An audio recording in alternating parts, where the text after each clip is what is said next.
ए थोय Nandi कईदोइबसिदा अइना ngसाइदगी कोइती थीरगा classroom जसु लेरमदे अदो बेलगा लोइ ताखरबने ओजासु जंगनी लाओ जस्ट लाओ कईदैनो हाइबा नंग सिदा नथंदा दोन नंग क्लास यावरो अई क्लास यावरो अई युमदोइना हलगे ए स्कूल लागा युमदा मु हंदोइसना कईगे कईदौरगे हाइबा नाते नंगोना कनाना कयमु तौरगे हाइबा स्कूल लागने युमना हनबा यारोय कारण तुरन तवनु लाओ क्लास होगरनी हाइबा लाओ हाइबनी दोन आई किसुम तौदे आई क्लास से यावरोय ngasiदी नंग क्लास तो फजना यावरो आई युमदा हलगे अस मागे सिगी कनिंग थांबजे तौरकनो हाइबने बाइना कइदोगे हारेसुने सुकोमे खुमदे कइदोबगी स्कूल लाकै लागा युमदा मु हनदोइनोबा थोय से मरमोकपने कनाना कई हाइदैनोबा नंगोंदा हाइरोबा इंगोंदा आई तौगेबा हाइरो से कनाना कई हाइदैनोबा तो आई हम कपनिंगिंगो आई हम कपनिंगे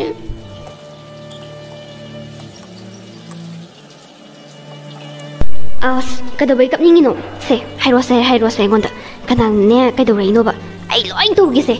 नंगना मसिदैसे मथागा साजनदना आई अम इचौ चौना लेसे नंग कई ओइने उगेबा हाइरो कइदोरैनोबा हाइरोबा तो ngасai ai school get ek sangakpagane ai buthing na ba mi sing na huranbi na adu da sunatana classroom da so mo adagi toilet sida so mo huranbi na video ma su viral sa tamale nahan ozana ngang ba do adu da video na mo male tumin adu su moina ingonda utle ton ai am kapni चल है अदुगी दमक्तबु kappa होना ब्रोइबेमा नपीदुनि हेना पामुगरे खंगब्रा नंगी पीदो याम पामुई थमजल्लो हयें वा इबानी सौनरकांद कपननबा थमो अदो आई तौगेसे कनाना लाली कनाना चुमी लोइ खंग लोइरबसिदा आई तौरके येगुं कइदौरगे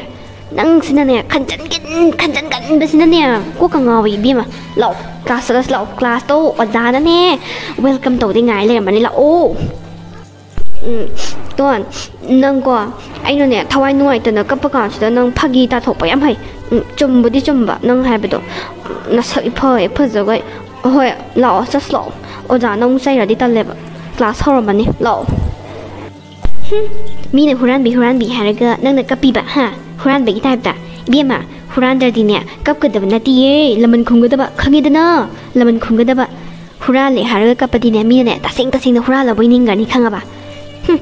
mayumda halani kainaga tawramini ne huranbi haibagia kanadabada law class hours law snatambi namado hayeng tholakani haiba natro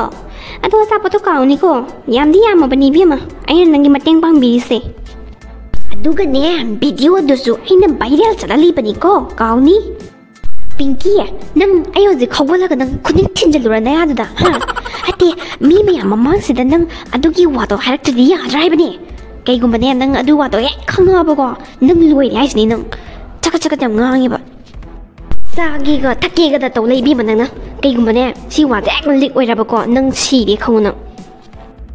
इस टाइनरो आइगोन लोया टाइनरो नंगना बिजने दि खंगरगा बिजने ना आइबु अपंग बसेरगा थबक मयाम तो हनब नत्रो पिंकी बिजगे हैबने अखोय मादो हयेंग थोलक्तोइने हैब नत्रो नते नंग हयेंग तंग ngaibada nang siradra habanida adam ngai ngamdrido kaigino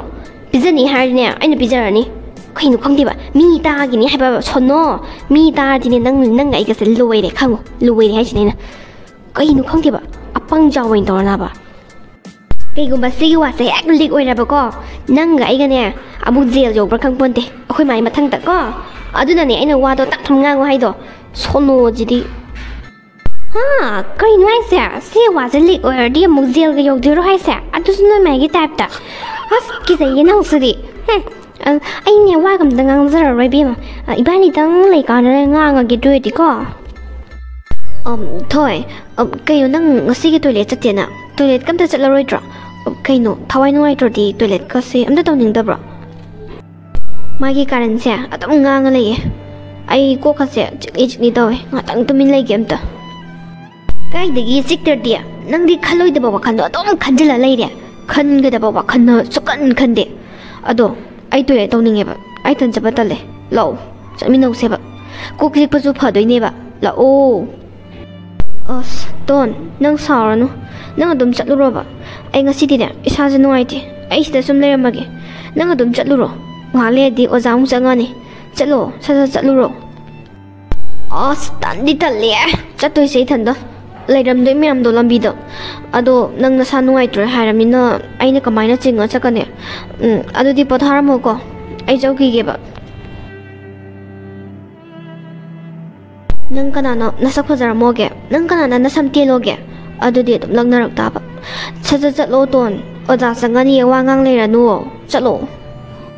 ꯍꯥ ꯑꯁꯦꯡꯕꯒꯤ ꯐꯖꯕ꯭ꯔꯣ ꯅꯪꯅꯕꯨ ꯐꯖꯩ ꯍꯥꯏꯔꯗꯤ ꯑꯩꯗꯤ ꯌꯥꯗ ꯌꯥꯔꯦꯗ ꯐꯔꯦ ꯑꯩ ꯆꯧꯈꯤꯒꯦꯀꯣ ꯃꯌꯥꯝꯅ ꯑꯩꯁꯦ ꯍꯨꯔꯥꯟꯕꯤꯅꯤ ꯍꯥꯏꯗꯅ ꯄꯥꯎꯊꯣꯛꯄꯤꯈ꯭ꯔꯦꯀꯣ ꯑꯩ ꯍꯦꯛ ꯎꯕꯒ ꯃꯨꯔꯨꯝ ꯁꯣꯟꯅꯒꯗꯕꯒꯤ ꯑꯩꯁꯦ ꯍꯨꯔꯥꯟꯕꯤꯁꯨ ꯅꯠꯇꯦ ꯀꯅꯥꯝꯇꯒꯤ ꯃꯄꯣꯠꯁꯨ ꯍꯨꯔꯥꯟꯈꯤꯕꯁꯨ ꯂꯩꯇꯦ ꯑꯗꯨꯕꯨ ꯉꯁꯤꯗꯤ ꯃꯤꯄꯨꯝ ꯈꯨꯗꯤꯡꯅ ꯑꯩꯕꯨ ꯎꯔꯒ ꯅꯣꯛꯅꯔꯤꯕꯁꯦ ꯑꯩ ꯌꯥꯝ ꯋꯥꯏꯌꯦ ꯈꯥꯡꯕꯗ ꯍꯩꯍꯥ ꯒ꯭ꯌꯥꯟ ꯈꯔ ꯇꯥꯏꯌꯦ ꯈꯥꯏꯗꯣꯛꯈ꯭ꯔꯕꯅꯤꯅ ꯑꯁ ꯇꯣꯏꯂꯦꯠ ꯆꯠꯇꯅꯕ ꯍꯣꯠꯅꯕꯗꯅꯦ ꯏꯁꯥꯁꯦ ꯐꯤꯕꯝ ꯑꯃꯗꯅꯤ ꯂꯩꯔꯨꯏꯁꯦ ꯑꯦ ꯑꯁꯤꯗ ꯆꯪꯉꯛꯏꯁꯤ ꯄꯦꯡꯀꯤ ꯅꯠꯇ꯭ꯔꯣ ꯃꯥꯅꯤꯗ ꯈꯪꯅꯤꯗꯅ ꯅꯪ ꯉꯁꯤꯗꯤ ꯃꯤ ꯀꯅꯥꯝꯇꯁꯨ ꯂꯩꯇꯦ ꯍꯥꯏ ꯄꯦꯡꯀꯤ ꯋꯤꯅꯥꯎ ꯍꯥꯎ ꯑꯩꯗꯤ ꯚꯤꯗꯤꯑꯣ ꯑꯃ ꯂꯩ ꯑꯗꯨꯁꯨ ꯅꯪꯒꯤꯀꯩ ꯚꯤꯗꯤꯑꯣ ꯑꯩꯒꯤꯗꯤ ꯀꯩ ꯚꯤꯗꯤꯑꯣ ꯂꯩꯗꯣꯏꯕ ꯅꯪꯉꯣꯟꯗ ꯀꯔꯝꯕ ꯚꯤꯗꯤꯑꯣꯅꯣ ꯅꯍꯥꯟ ꯅꯪꯅ ꯑꯩꯈꯣꯏ ꯕꯦꯟꯁꯇ ꯂꯥꯛꯑꯒ ꯐꯝꯃꯝꯕꯗꯣ ꯑꯗꯨꯗꯅꯦ ꯏꯃꯥꯟꯅꯕꯤ ꯑꯃꯅ ꯚꯤꯗꯤꯑꯣ ꯅꯝꯃꯝꯕ ꯑꯩꯉꯣꯟꯗ ꯊꯥꯔꯛꯄ ꯑꯗꯨ ꯁꯨꯝ ꯍꯥꯏꯕꯅꯤꯗ ꯑꯗꯨꯒꯤ ꯚꯤꯗꯤꯑꯣꯗꯣ ꯊꯣꯏꯗꯗꯤ ꯑꯩꯅ ꯎꯍꯟꯗ꯭ꯔꯤ ꯎꯍꯜꯂꯨꯔ ꯎꯍꯟꯒꯅꯨꯔꯥ ꯏ ꯀꯩꯅꯣ ꯍꯥꯏꯁꯦ ꯀꯅꯥ ꯅꯝꯃꯤꯕ ꯚꯤꯗꯤꯑꯣꯗꯨꯗꯤ ꯚꯤꯗꯤꯑꯣꯗꯨꯗꯅꯦ ꯅꯪ ꯀꯩꯀꯩ ꯎꯏ ꯀꯩꯀꯩ ꯎꯒꯦꯕ ꯉꯥꯏꯈꯣ ꯍꯦꯛ ꯊꯣꯏꯗ ꯎꯠꯂꯨꯕꯤꯅꯣ ꯑꯗꯨ ꯀꯩꯀꯩ ꯎꯒꯦꯕ ꯚꯤꯗꯤꯑꯣꯗꯨꯗ ꯑꯩꯅ ꯇꯧꯕꯗꯣ ꯎꯕꯩ ꯋꯥꯗꯤ ꯌꯥꯝ ꯎꯏꯗ ꯑꯗꯨꯗ ꯑꯩ ꯉꯁꯤꯐꯥꯎꯗ ꯀꯅꯥꯝꯇ ꯍꯥꯏꯗꯣꯛꯇꯦ ꯑꯗꯣ ꯍꯥꯏꯗꯣꯛꯎꯔꯥ ꯍꯥꯏꯗꯣꯛꯀꯅꯨꯔꯥꯅ ꯅꯪꯉꯣꯟꯗ ꯍꯪꯒꯦꯅ ꯉꯥꯏꯔꯝꯃꯤꯅꯦ ꯀꯩꯅꯣꯅꯦ ꯍꯥꯏꯁꯤꯕꯣ ꯑꯗꯨꯗꯤ ꯅꯪ ꯀꯩꯅꯣꯗꯤ ꯎꯕ꯭ꯔꯥ ꯑꯩꯅ ꯒꯥꯔꯤ ꯍꯥꯞꯆꯤꯟꯕꯗꯣ ꯊꯣꯏꯒꯤ ꯂꯩꯈꯥꯎꯗ ꯑꯗꯨ ꯎꯕ꯭ꯔꯥ ꯍꯩꯃꯥ ꯍꯩꯗꯣꯛꯈ꯭ꯔꯦ ꯀꯃꯥꯏꯅ ꯇꯧꯅꯤ ꯑꯩꯗꯤ ꯒꯥꯔꯤ ꯍꯥꯞꯆꯤꯜꯂꯦ ꯍꯥꯏꯕ ꯅꯠꯇꯦꯀꯣ ꯒꯥꯔꯤ ꯍꯥꯞꯆꯤꯟꯕꯒꯤ ꯃꯑꯣꯡꯗ ꯎꯕ꯭ꯔꯥ ꯍꯥꯏꯕꯅꯦ ꯍꯧꯖꯤꯛꯀꯥꯟꯗꯤ ꯃꯇꯝ ꯐꯠꯇ꯭ꯔꯕꯅꯤನ ꯕꯗꯅꯥꯝꯗꯣ ꯑꯩꯉꯣꯟꯗꯒ ꯑꯃꯨꯛ ꯁꯤꯔꯛꯀꯅꯤꯗꯅ ꯍꯦ ꯚꯤꯗꯤꯑꯣ ꯍꯥꯞꯆꯤꯟꯕꯒꯤ ꯃꯑꯣꯡꯗ ꯃꯥꯟꯕ꯭ꯔꯥ ꯒꯥꯏꯗꯤ ꯀꯩꯅꯣ ꯍꯥꯞꯆꯤꯜꯂꯤ ꯅꯠꯇ꯭ꯔꯣ ꯅꯪꯅ ꯚꯤꯗꯤꯑꯣꯗꯨꯗꯅꯦ ꯅꯪꯅ ꯗꯥꯏꯔꯦꯛꯅꯤ ꯍꯥꯞꯆꯤꯜꯂꯤꯗꯣ ꯍꯧꯖꯤꯛ ꯚꯤꯗꯤꯑꯣꯗꯣ ꯚꯥꯏꯔꯦꯜ ꯑꯣꯏꯍꯜꯂꯛꯎꯔꯣ ꯅꯠꯇ꯭ꯔꯒ ꯀꯃꯥꯏꯅ ꯇꯧꯁꯦ ꯍꯥꯏꯕꯅꯣ ꯀꯩꯅꯣꯅꯦ ꯍꯥꯏꯁꯤꯕꯣ ꯇꯣꯟ ꯚꯥꯏꯔꯦꯜꯗꯗꯤ ꯑꯣꯏꯍꯜꯂꯛꯀꯅꯣ ꯀꯩꯅꯣꯅꯦ ꯑꯩ ꯏꯖꯠꯁꯨ ꯈꯔ ꯌꯦꯡꯉꯣ ꯀꯩꯗꯧꯔꯒꯦ ꯑꯗꯨ ꯍꯥꯞꯆꯤꯜꯂꯤꯗꯣ ꯑꯩꯅ ꯅꯠꯇꯦ ꯍꯥꯏꯕ ꯀꯔꯤ ꯁꯅꯥꯇꯣꯝꯕꯤꯗꯣ ꯑꯗꯨꯅꯅꯦ ꯊꯣꯏꯒꯤ ꯂꯩꯈꯥꯎꯗ ꯍꯥꯞꯆꯤꯜꯂꯣꯅ ꯑꯩꯉꯣꯟꯗ ꯇꯝꯃꯟꯕꯗꯒꯤꯅꯦ ꯑꯩꯅ ꯅꯣꯏ ꯀꯥꯗ ꯂꯥꯛꯑꯒ ꯍꯥꯞꯆꯤꯜꯂꯝꯕꯅꯦꯕ ꯑꯗꯣ ꯑꯩꯅ ꯅꯠꯇꯦ ꯍꯥꯏꯕ ꯇꯣꯟ ꯁꯅꯥꯇꯣꯝꯕꯤꯗꯅꯦ ꯍꯥꯏꯕ ꯍꯣꯏ ꯀꯩꯒꯤꯅꯣ ꯅꯣꯏꯅ ꯁ꯭ꯀꯨꯜꯁꯤꯗ ꯌꯥꯝꯅ ꯐꯠꯇꯕ ꯃꯍꯤꯛꯀꯤ ꯇꯥꯏꯞꯇ ꯇꯧꯔꯤꯁꯦ ꯀꯩꯒꯤꯅꯣ ꯍꯥ ꯀꯩꯒꯤꯅꯣꯕ ꯅꯠꯇꯦ ꯅꯣꯏꯅ ꯃꯤꯉꯣꯟꯗ ꯕꯗꯅꯥꯝ ꯄꯤꯔꯒ ꯅꯣꯏꯅ ꯅꯨꯡꯉꯥꯏꯔꯤꯁꯦ ꯀꯩꯅꯣꯕ ꯅꯣꯏꯒꯤ ꯅꯀꯣꯛꯇꯣ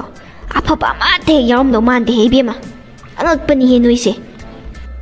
ꯇꯣꯟ ꯑꯩ ꯃꯇꯨꯡ ꯃꯅꯥꯎ ꯁꯨꯡꯇꯧ ꯇꯧꯖꯔꯔꯣꯏ ꯁꯅꯥꯇꯣꯝꯕꯤꯅ ꯍꯥꯏꯕꯒꯤ ꯑꯩ ꯇꯧꯈꯤꯕꯅꯦ ꯐꯠꯇꯕ ꯊꯕꯛꯇꯣ ꯇꯣꯟ ꯚꯤꯗꯤꯑꯣꯗꯣ ꯗꯤꯂꯦꯠ ꯇꯧꯕꯤꯈ꯭ꯔꯣ ꯑꯩ ꯃꯇꯨꯡ ꯃꯅꯥꯎ ꯁꯨꯡꯇꯧ ꯇꯧꯖꯔꯔꯣꯏꯕ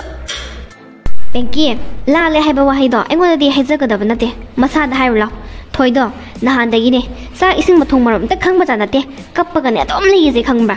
ꯇꯧꯗꯕ ꯊꯕꯛꯀ ꯇꯧꯕꯦꯅ ꯕꯗꯅꯥꯝ ꯁꯤꯕꯤꯔꯕꯅꯤꯅ ꯑꯗꯣ ꯃꯉꯣꯟꯗ ꯑꯣꯏꯅ ꯁꯦꯡꯗꯣꯛꯎ ꯂꯥꯎ ꯍꯧꯖꯤꯛꯃꯛ ꯁꯦꯡꯗꯣꯛꯀꯗꯕꯅꯤꯅ ꯍꯣꯔꯦꯟ ꯁꯦꯡꯗꯣꯛꯑꯣꯒꯦ ꯇꯣꯟ ꯍꯧꯖꯤꯛꯇꯤ ꯀ꯭ꯂꯥꯁ ꯂꯩꯔꯝꯒꯅꯤꯌꯦ ꯑꯣꯏ ꯅꯪꯒꯤ ꯈꯗ꯭ꯔꯛ ꯃꯗ꯭ꯔꯛꯇꯣ ꯇꯧꯔꯛꯀꯅꯨ ꯑꯩꯉꯣꯟꯗ ꯉꯁꯥꯏꯅ ꯕꯦꯜ ꯇꯥꯈ꯭ꯔꯕꯅꯦ ꯍꯧꯖꯤꯛꯁꯦ ꯕ꯭ꯔꯦꯛ ꯑꯣꯏꯔꯕꯅꯦ ꯏꯕꯥꯅꯤ ꯋꯥꯔꯤ ꯁꯥꯔꯤꯁꯦ 45 ꯃꯤꯅꯠꯁ ꯍꯦꯟꯈ꯭ꯔꯕꯅꯤ ꯉꯁꯥꯏꯅ ꯍꯧꯖꯤꯛꯃꯛ ꯅꯪ ꯁꯦꯡꯗꯣꯛꯀꯗꯕꯅꯤ ꯊꯣꯏꯗ ꯌꯥꯝ ꯊꯨꯅ ꯂꯥꯎ ꯁꯦꯡꯗꯣꯛꯑꯣ ꯂꯥꯎ ꯌꯥꯝ ꯊꯨꯅ ꯅꯠꯇ꯭ꯔꯗꯤꯅꯦ ꯚꯤꯗꯤꯑꯣꯗꯣ ꯑꯩꯅ ꯚꯥꯏꯔꯦꯜ ꯆꯠꯍꯜꯂꯛꯀꯅꯤ ꯍꯣꯔꯦꯟ ꯇꯣꯟ ꯅꯪ ꯑꯗꯨꯃꯥꯏꯅ ꯇꯧꯕꯤꯒꯅꯣ ꯑꯩ ꯚꯥꯏꯔꯦꯜꯗꯗꯤ ꯆꯠꯍꯟꯕꯤꯒꯅꯣ ꯅꯪꯅ ꯁꯦꯡꯗꯣꯛꯑꯣ ꯍꯥꯏꯕꯗꯣ ꯑꯩ ꯁꯦꯡꯗꯣꯛꯑꯒꯦꯕ ꯊꯣꯏꯗꯅꯦ ꯃꯥ ꯃꯔꯥ ꯂꯩꯇꯕꯅꯤ ꯑꯩꯅ ꯍꯥꯞꯆꯤꯟꯕꯅꯤ ꯒꯥꯔꯤꯗꯣ ꯍꯥꯏꯕꯗꯣ ꯑꯩ ꯃꯉꯣꯟꯗ ꯐꯖꯅ ꯍꯥꯏꯈꯤꯕ ꯇꯣꯟ ꯚꯥꯏꯔꯦꯜꯗꯗꯤ ꯆꯠꯍꯟꯕꯤꯒꯅꯣ ꯚꯤꯗꯤꯑꯣꯗꯣ ꯀꯛꯊꯠꯄꯤꯌꯣꯕ ꯑꯗꯨꯒ ꯂꯥꯛꯑꯣ ꯑꯩꯅꯦ ꯁꯦꯡꯗꯣꯛꯑꯣ ꯍꯥꯏꯕꯗꯣ ꯁꯦꯡꯗꯣꯛꯑꯒꯦ ꯊꯣꯏꯗ ꯂꯥꯛꯑꯣ ꯑꯗꯨꯗꯤ ꯑꯩꯒꯤ ꯃꯥꯡ ꯊꯥꯔ ꯆꯠꯂꯣ ꯌꯥꯝ ꯊꯨꯅ ꯆꯠꯂꯣ ꯍꯧꯖꯤꯛꯃꯛ ꯑꯩ ꯆꯠꯀꯦꯕ ꯑꯁꯤ ꯅꯨꯄꯤꯁꯦ ꯑꯃꯨꯛ ꯂꯩꯔꯝꯃꯦꯅꯦ ꯇꯟꯖꯥꯁꯤꯗꯕꯀꯣ ꯍꯩꯃꯥ ꯗꯣꯟ ꯇꯣꯏꯂꯦꯠ ꯆꯠꯂꯣꯏꯔꯣ ꯑꯩꯁꯨ ꯅꯣꯏꯗ ꯂꯥꯛꯀꯦ ꯇꯧꯔꯝꯃꯤꯅꯦ ꯊꯣꯏꯗꯣ ꯌꯥꯝ ꯅꯨꯡꯉꯥꯏꯇꯦ ꯀꯃꯥꯏꯅ ꯇꯧꯔꯤꯅꯣꯅ ꯍꯪꯒꯦꯅ ꯇꯧꯔꯝꯃꯤꯅꯦ ꯀꯩꯅꯣꯅꯦ ꯊꯣꯏꯅ ꯄꯣꯠꯇꯣ ꯂꯧꯕ ꯅꯠꯇꯦ ꯃꯌꯥꯝꯅ ꯂꯥꯟꯅ ꯂꯣꯏꯅ ꯎꯕꯤꯔꯦ ꯊꯣꯏ ꯉꯁꯤꯐꯥꯎꯗꯅꯦ ꯃꯤꯒꯤ ꯃꯄꯣꯠ ꯃꯆꯩ ꯂꯧꯔꯨꯕꯗꯤ ꯇꯣꯛꯈ꯭ꯔꯣ ꯀꯅꯥꯝꯇꯒꯤ ꯃꯄꯣꯠ ꯃꯆꯩ ꯑꯃꯠꯇ ꯋꯥꯏꯗ꯭ꯔꯤꯕꯅꯦ ꯑꯗꯣ ꯑꯆꯨꯝ ꯑꯔꯥꯟꯗꯨꯕꯨꯗꯤ ꯑꯗꯨꯝ ꯈꯪꯉꯅꯤꯗ ꯀꯨꯏꯔꯔꯣꯏ ꯑꯗꯨꯅꯦ ꯇꯣꯟ ꯑꯩꯅꯁꯨ ꯈꯜꯂꯦꯕ ꯊꯣꯏꯅ ꯑꯗꯨꯒꯨꯝꯕ ꯊꯕꯛꯇꯣ ꯇꯧꯔꯝꯒꯗꯕ ꯃꯥꯟꯗꯦꯅ ꯃꯥꯗꯤꯅꯦ ꯌꯥꯝ ꯆꯝꯖꯕꯅꯦ ꯌꯥꯝꯅ ꯀꯩꯅꯣꯅꯦ ꯑꯩꯁꯦ ꯈꯤꯇꯪ ꯊꯨꯔꯦ ꯀꯣꯟꯅ ꯑꯃꯨꯛ ꯋꯥꯔꯤ ꯁꯥꯔꯁꯤꯀꯣ ꯑꯩ ꯆꯪꯈ꯭ꯔꯒꯦ ꯑꯗꯨꯗꯤ ꯋꯥꯔꯤꯒ ꯑꯝꯇ ꯁꯥꯕ ꯅꯪꯗꯦ ꯍꯣꯏ ꯆꯪꯈ꯭ꯔꯣ ꯑꯗꯨꯗꯤ ꯑꯩꯁꯨ ꯁꯨꯝ ꯐꯝꯍꯧꯈꯤꯒꯦ ꯑꯗꯨꯗꯤ ꯉꯥꯛꯇꯪ ꯀꯥꯎꯋꯦ ꯀꯩꯅꯣꯝꯇ ꯍꯥꯏꯒꯦ ꯅꯪꯒꯤ ꯐꯣꯟꯒ ꯌꯥꯎꯔꯛꯄ꯭ꯔꯣ ꯌꯥꯎꯔꯛꯑꯗꯤ ꯀꯩꯅꯣꯝꯃ ꯍꯥꯏꯒꯦ ꯇꯧꯕꯅꯦ ꯐꯣꯟ ꯍꯥꯏꯕ꯭ꯔꯣ ꯌꯥꯎꯔꯛꯑꯦ ꯐꯣꯟ ꯌꯥꯎꯔꯛꯑꯦ ꯏꯃꯥꯟꯅꯕꯤꯒꯩ ꯔꯤꯜꯁ ꯅꯝꯒꯦ ꯍꯥꯏꯕ ꯑꯃ ꯅꯤꯜꯂꯔꯦ ꯇꯧꯕꯗꯣ ꯑꯗꯨꯒꯤ ꯄꯨꯔꯛꯄꯅꯦ ꯑꯗꯣ ꯗꯣꯟ ꯅꯪ ꯅꯝꯕꯔ ꯄꯤꯔꯝꯒꯦ ꯍꯥꯏꯔꯣ ꯑꯗꯨꯁꯨ ꯌꯥꯏꯌꯦ ꯅꯝꯕꯔ ꯄꯤꯔꯝꯃꯁꯨ ꯌꯥꯏꯌꯦ ꯅꯝꯕꯔꯁꯨ ꯄꯤꯒꯦ ꯑꯗꯣ ꯀꯩꯅꯣꯅꯦ ꯑꯊꯨꯕꯒꯤꯅꯦꯕ ꯌꯥꯔꯗꯤ ꯑꯩꯈꯣꯏ ꯀ꯭ꯂꯥꯁꯇ ꯑꯝꯇ ꯂꯥꯛꯄꯤꯒꯦꯔꯥ ꯅꯪ ꯐꯣꯟꯗꯣ ꯅꯪꯉꯣꯟꯗ ꯌꯧꯔꯛꯑꯕ ꯍꯧꯖꯤꯛ ꯐꯣꯟꯕꯨꯗꯤ ꯌꯧꯔꯛꯑꯦ ꯀꯩꯗꯧꯕ ꯌꯥꯎꯔꯒꯦ ꯀ꯭ꯂꯥꯁꯇ ꯀꯩꯗꯧꯒꯦ ꯍꯥꯏꯅꯣꯕ ꯍꯣꯏ ꯂꯥꯛꯀꯦ ꯍꯧꯖꯤꯛꯇꯤ ꯕ꯭ꯔꯦꯛꯁꯨ ꯑꯣꯏꯕꯅꯤꯅ ꯀ꯭ꯂꯥꯁꯁꯨ ꯂꯩꯇꯦ ꯂꯥꯛꯀꯦ ꯌꯥꯏꯌꯦ ꯌꯥꯝ ꯐꯔꯦ ꯑꯗꯨꯗꯤ ꯈꯤꯇꯪ ꯊꯨꯅ ꯑꯝꯇ ꯂꯥꯛꯄꯤꯌꯣ ꯑꯩꯒꯤ ꯇꯨꯡ ꯑꯗꯨꯝ ꯏꯟꯅꯕꯤꯔꯛꯑꯣ ꯁꯦꯛꯁꯟ ꯕꯤꯗ ꯊꯣꯏ ꯀꯩ ꯂꯩꯔꯒꯦ ꯕꯦꯡꯀꯤ ꯑꯩꯈꯣꯏꯒꯤ ꯀ꯭ꯂꯥꯁꯇ ꯂꯥꯛꯄꯗꯤ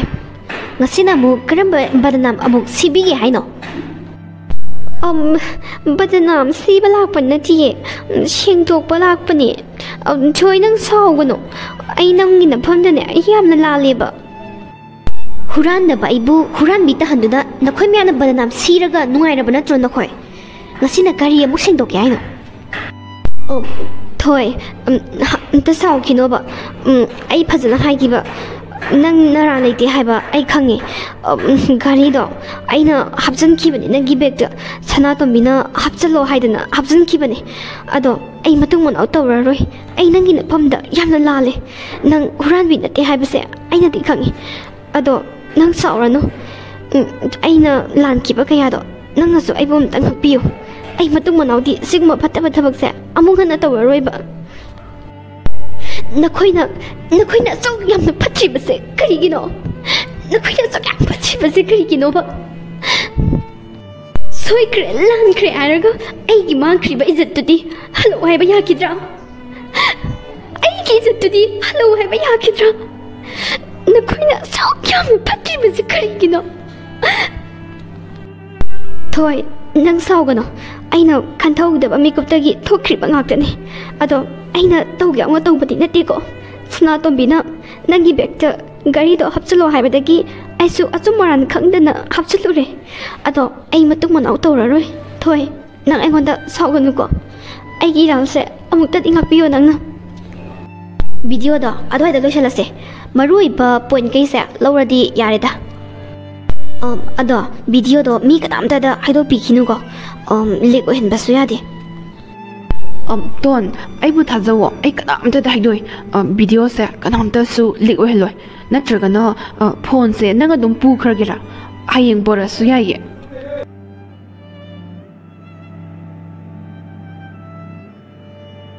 ꯊꯦꯡꯛ ꯌꯨ ꯚꯥꯏ ꯂꯩꯔꯝꯕꯒꯤꯅꯤꯀꯣ ꯑꯩꯅ ꯉꯁꯤ ꯌꯥꯝ ꯆꯥꯎꯕ ꯃꯇꯦꯡ ꯑꯃ ꯂꯧꯔꯤꯁꯦ ꯑꯁ ꯚꯥꯏ ꯂꯩꯔꯝꯗ꯭ꯔꯗꯤ ꯑꯩ ꯚꯤꯗꯤꯑꯣ ꯅꯝꯃꯤꯁꯦ ꯅꯝꯃꯝꯃꯔꯣꯏꯗꯕꯅꯦꯕ ꯁꯤꯅ ꯄ꯭ꯔꯨꯐ ꯑꯣꯏꯔꯒꯅꯦ ꯑꯆꯨꯝꯕꯁꯦ ꯄꯨꯊꯣꯛꯀꯗꯧꯔꯤꯕꯅꯦ ꯑꯩ ꯅꯪ ꯂꯩꯔꯝꯗ꯭ꯔꯗꯤ ꯑꯁ ꯅꯪ ꯂꯩꯔꯝꯕꯁꯦ ꯌꯥꯝ ꯐꯩ ꯍꯥꯏꯕ ꯉꯁꯤ ꯅꯨꯃꯤꯠꯁꯦ ꯗꯥꯎ ꯌꯥꯝ ꯌꯥꯏ ꯍꯥꯏꯕ ꯍꯩꯃꯥ ꯅꯪꯁꯤꯗꯤ ꯄꯦꯡꯀꯤꯅ ꯊꯣꯏꯅ ꯁꯦꯡꯗꯣꯛꯄꯒꯤ ꯚꯤꯗꯤꯑꯣ ꯀ꯭ꯂꯤꯞꯁꯦ ꯑꯩ ꯍꯌꯦꯡ ꯂꯧꯔꯒꯦ ꯅꯪꯒꯤ ꯐꯣꯟꯁꯦ ꯑꯩ ꯄꯨꯔꯔꯣꯏꯒꯦ ꯅꯪꯁꯦ ꯑꯩꯅ ꯌꯥꯝ ꯊꯥꯖꯩ ꯑꯗꯨꯒ ꯀꯅꯥꯝꯇꯗꯁꯨ ꯍꯥꯏꯗꯣꯛꯄꯤꯒꯅꯨ ꯉꯁꯤꯒꯤ ꯊꯧꯗꯣꯛꯁꯦ ꯑꯗꯣ ꯀꯩꯅꯣ ꯇꯧꯔꯤ ꯕꯦꯜꯁꯨ ꯇꯥꯈ꯭ꯔꯦ ꯑꯣꯖꯥ ꯑꯃꯨꯛ ꯆꯪꯅꯔꯛꯑꯅꯤ ꯑꯩ ꯁꯨꯝ ꯂꯩꯍꯧꯔꯒꯦ ꯑꯗꯣ ꯊꯤꯟꯗꯣꯛꯑꯔꯣꯏꯒꯦ ꯑꯗꯨꯝ ꯆꯠꯂꯣꯀꯣ ꯍꯌꯦꯡ ꯑꯃꯨꯛ ꯊꯦꯡꯅꯔꯁꯦ ꯗꯣꯟ ꯑꯩ ꯀꯅꯥꯝꯇꯗ ꯍꯥꯏꯗꯣꯛꯏꯕ ꯑꯗꯣ ꯕꯦꯜꯁꯨ ꯇꯥꯈ꯭ꯔꯕꯅꯤꯅ ꯑꯩ ꯆꯠꯂꯒꯦ ꯍꯤꯁꯇ꯭ꯔꯤ ꯊꯣꯛꯑꯦ ꯑꯣꯖꯥꯗꯣ ꯆꯪ ꯂꯩꯔꯝꯃꯗꯤꯅꯦ ꯆꯕꯦꯡ ꯉꯥꯡꯗꯣꯏꯅꯦ ꯑꯃꯨꯛ ꯑꯗꯣ ꯍꯌꯦꯡ ꯑꯃꯨꯛ ꯊꯦꯡꯅꯔꯁꯦꯀꯣ ꯑꯩꯁꯨ ꯆꯠꯂꯒꯦ ꯍꯣꯏ ꯚꯥꯏ ꯍꯌꯦꯡ ꯊꯦꯡꯅꯔꯁꯦ ꯄꯦꯡꯀꯤ ꯁꯦꯡꯗꯣꯛꯄ ꯂꯣꯏꯔꯕ ꯁꯦꯡꯗꯣꯛꯄ ꯃꯇꯝꯗꯅꯦ ꯁꯦꯡꯅ ꯍꯥꯏꯔꯝꯗ꯭ꯔꯕ ꯅꯪ ꯒꯥꯔꯤ ꯍꯥꯞꯆꯤꯟꯕꯒꯤ ꯚꯤꯗꯤꯑꯣꯗꯣ ꯚꯥꯏꯔꯦꯜ ꯆꯠꯂꯂꯦ ꯈꯪ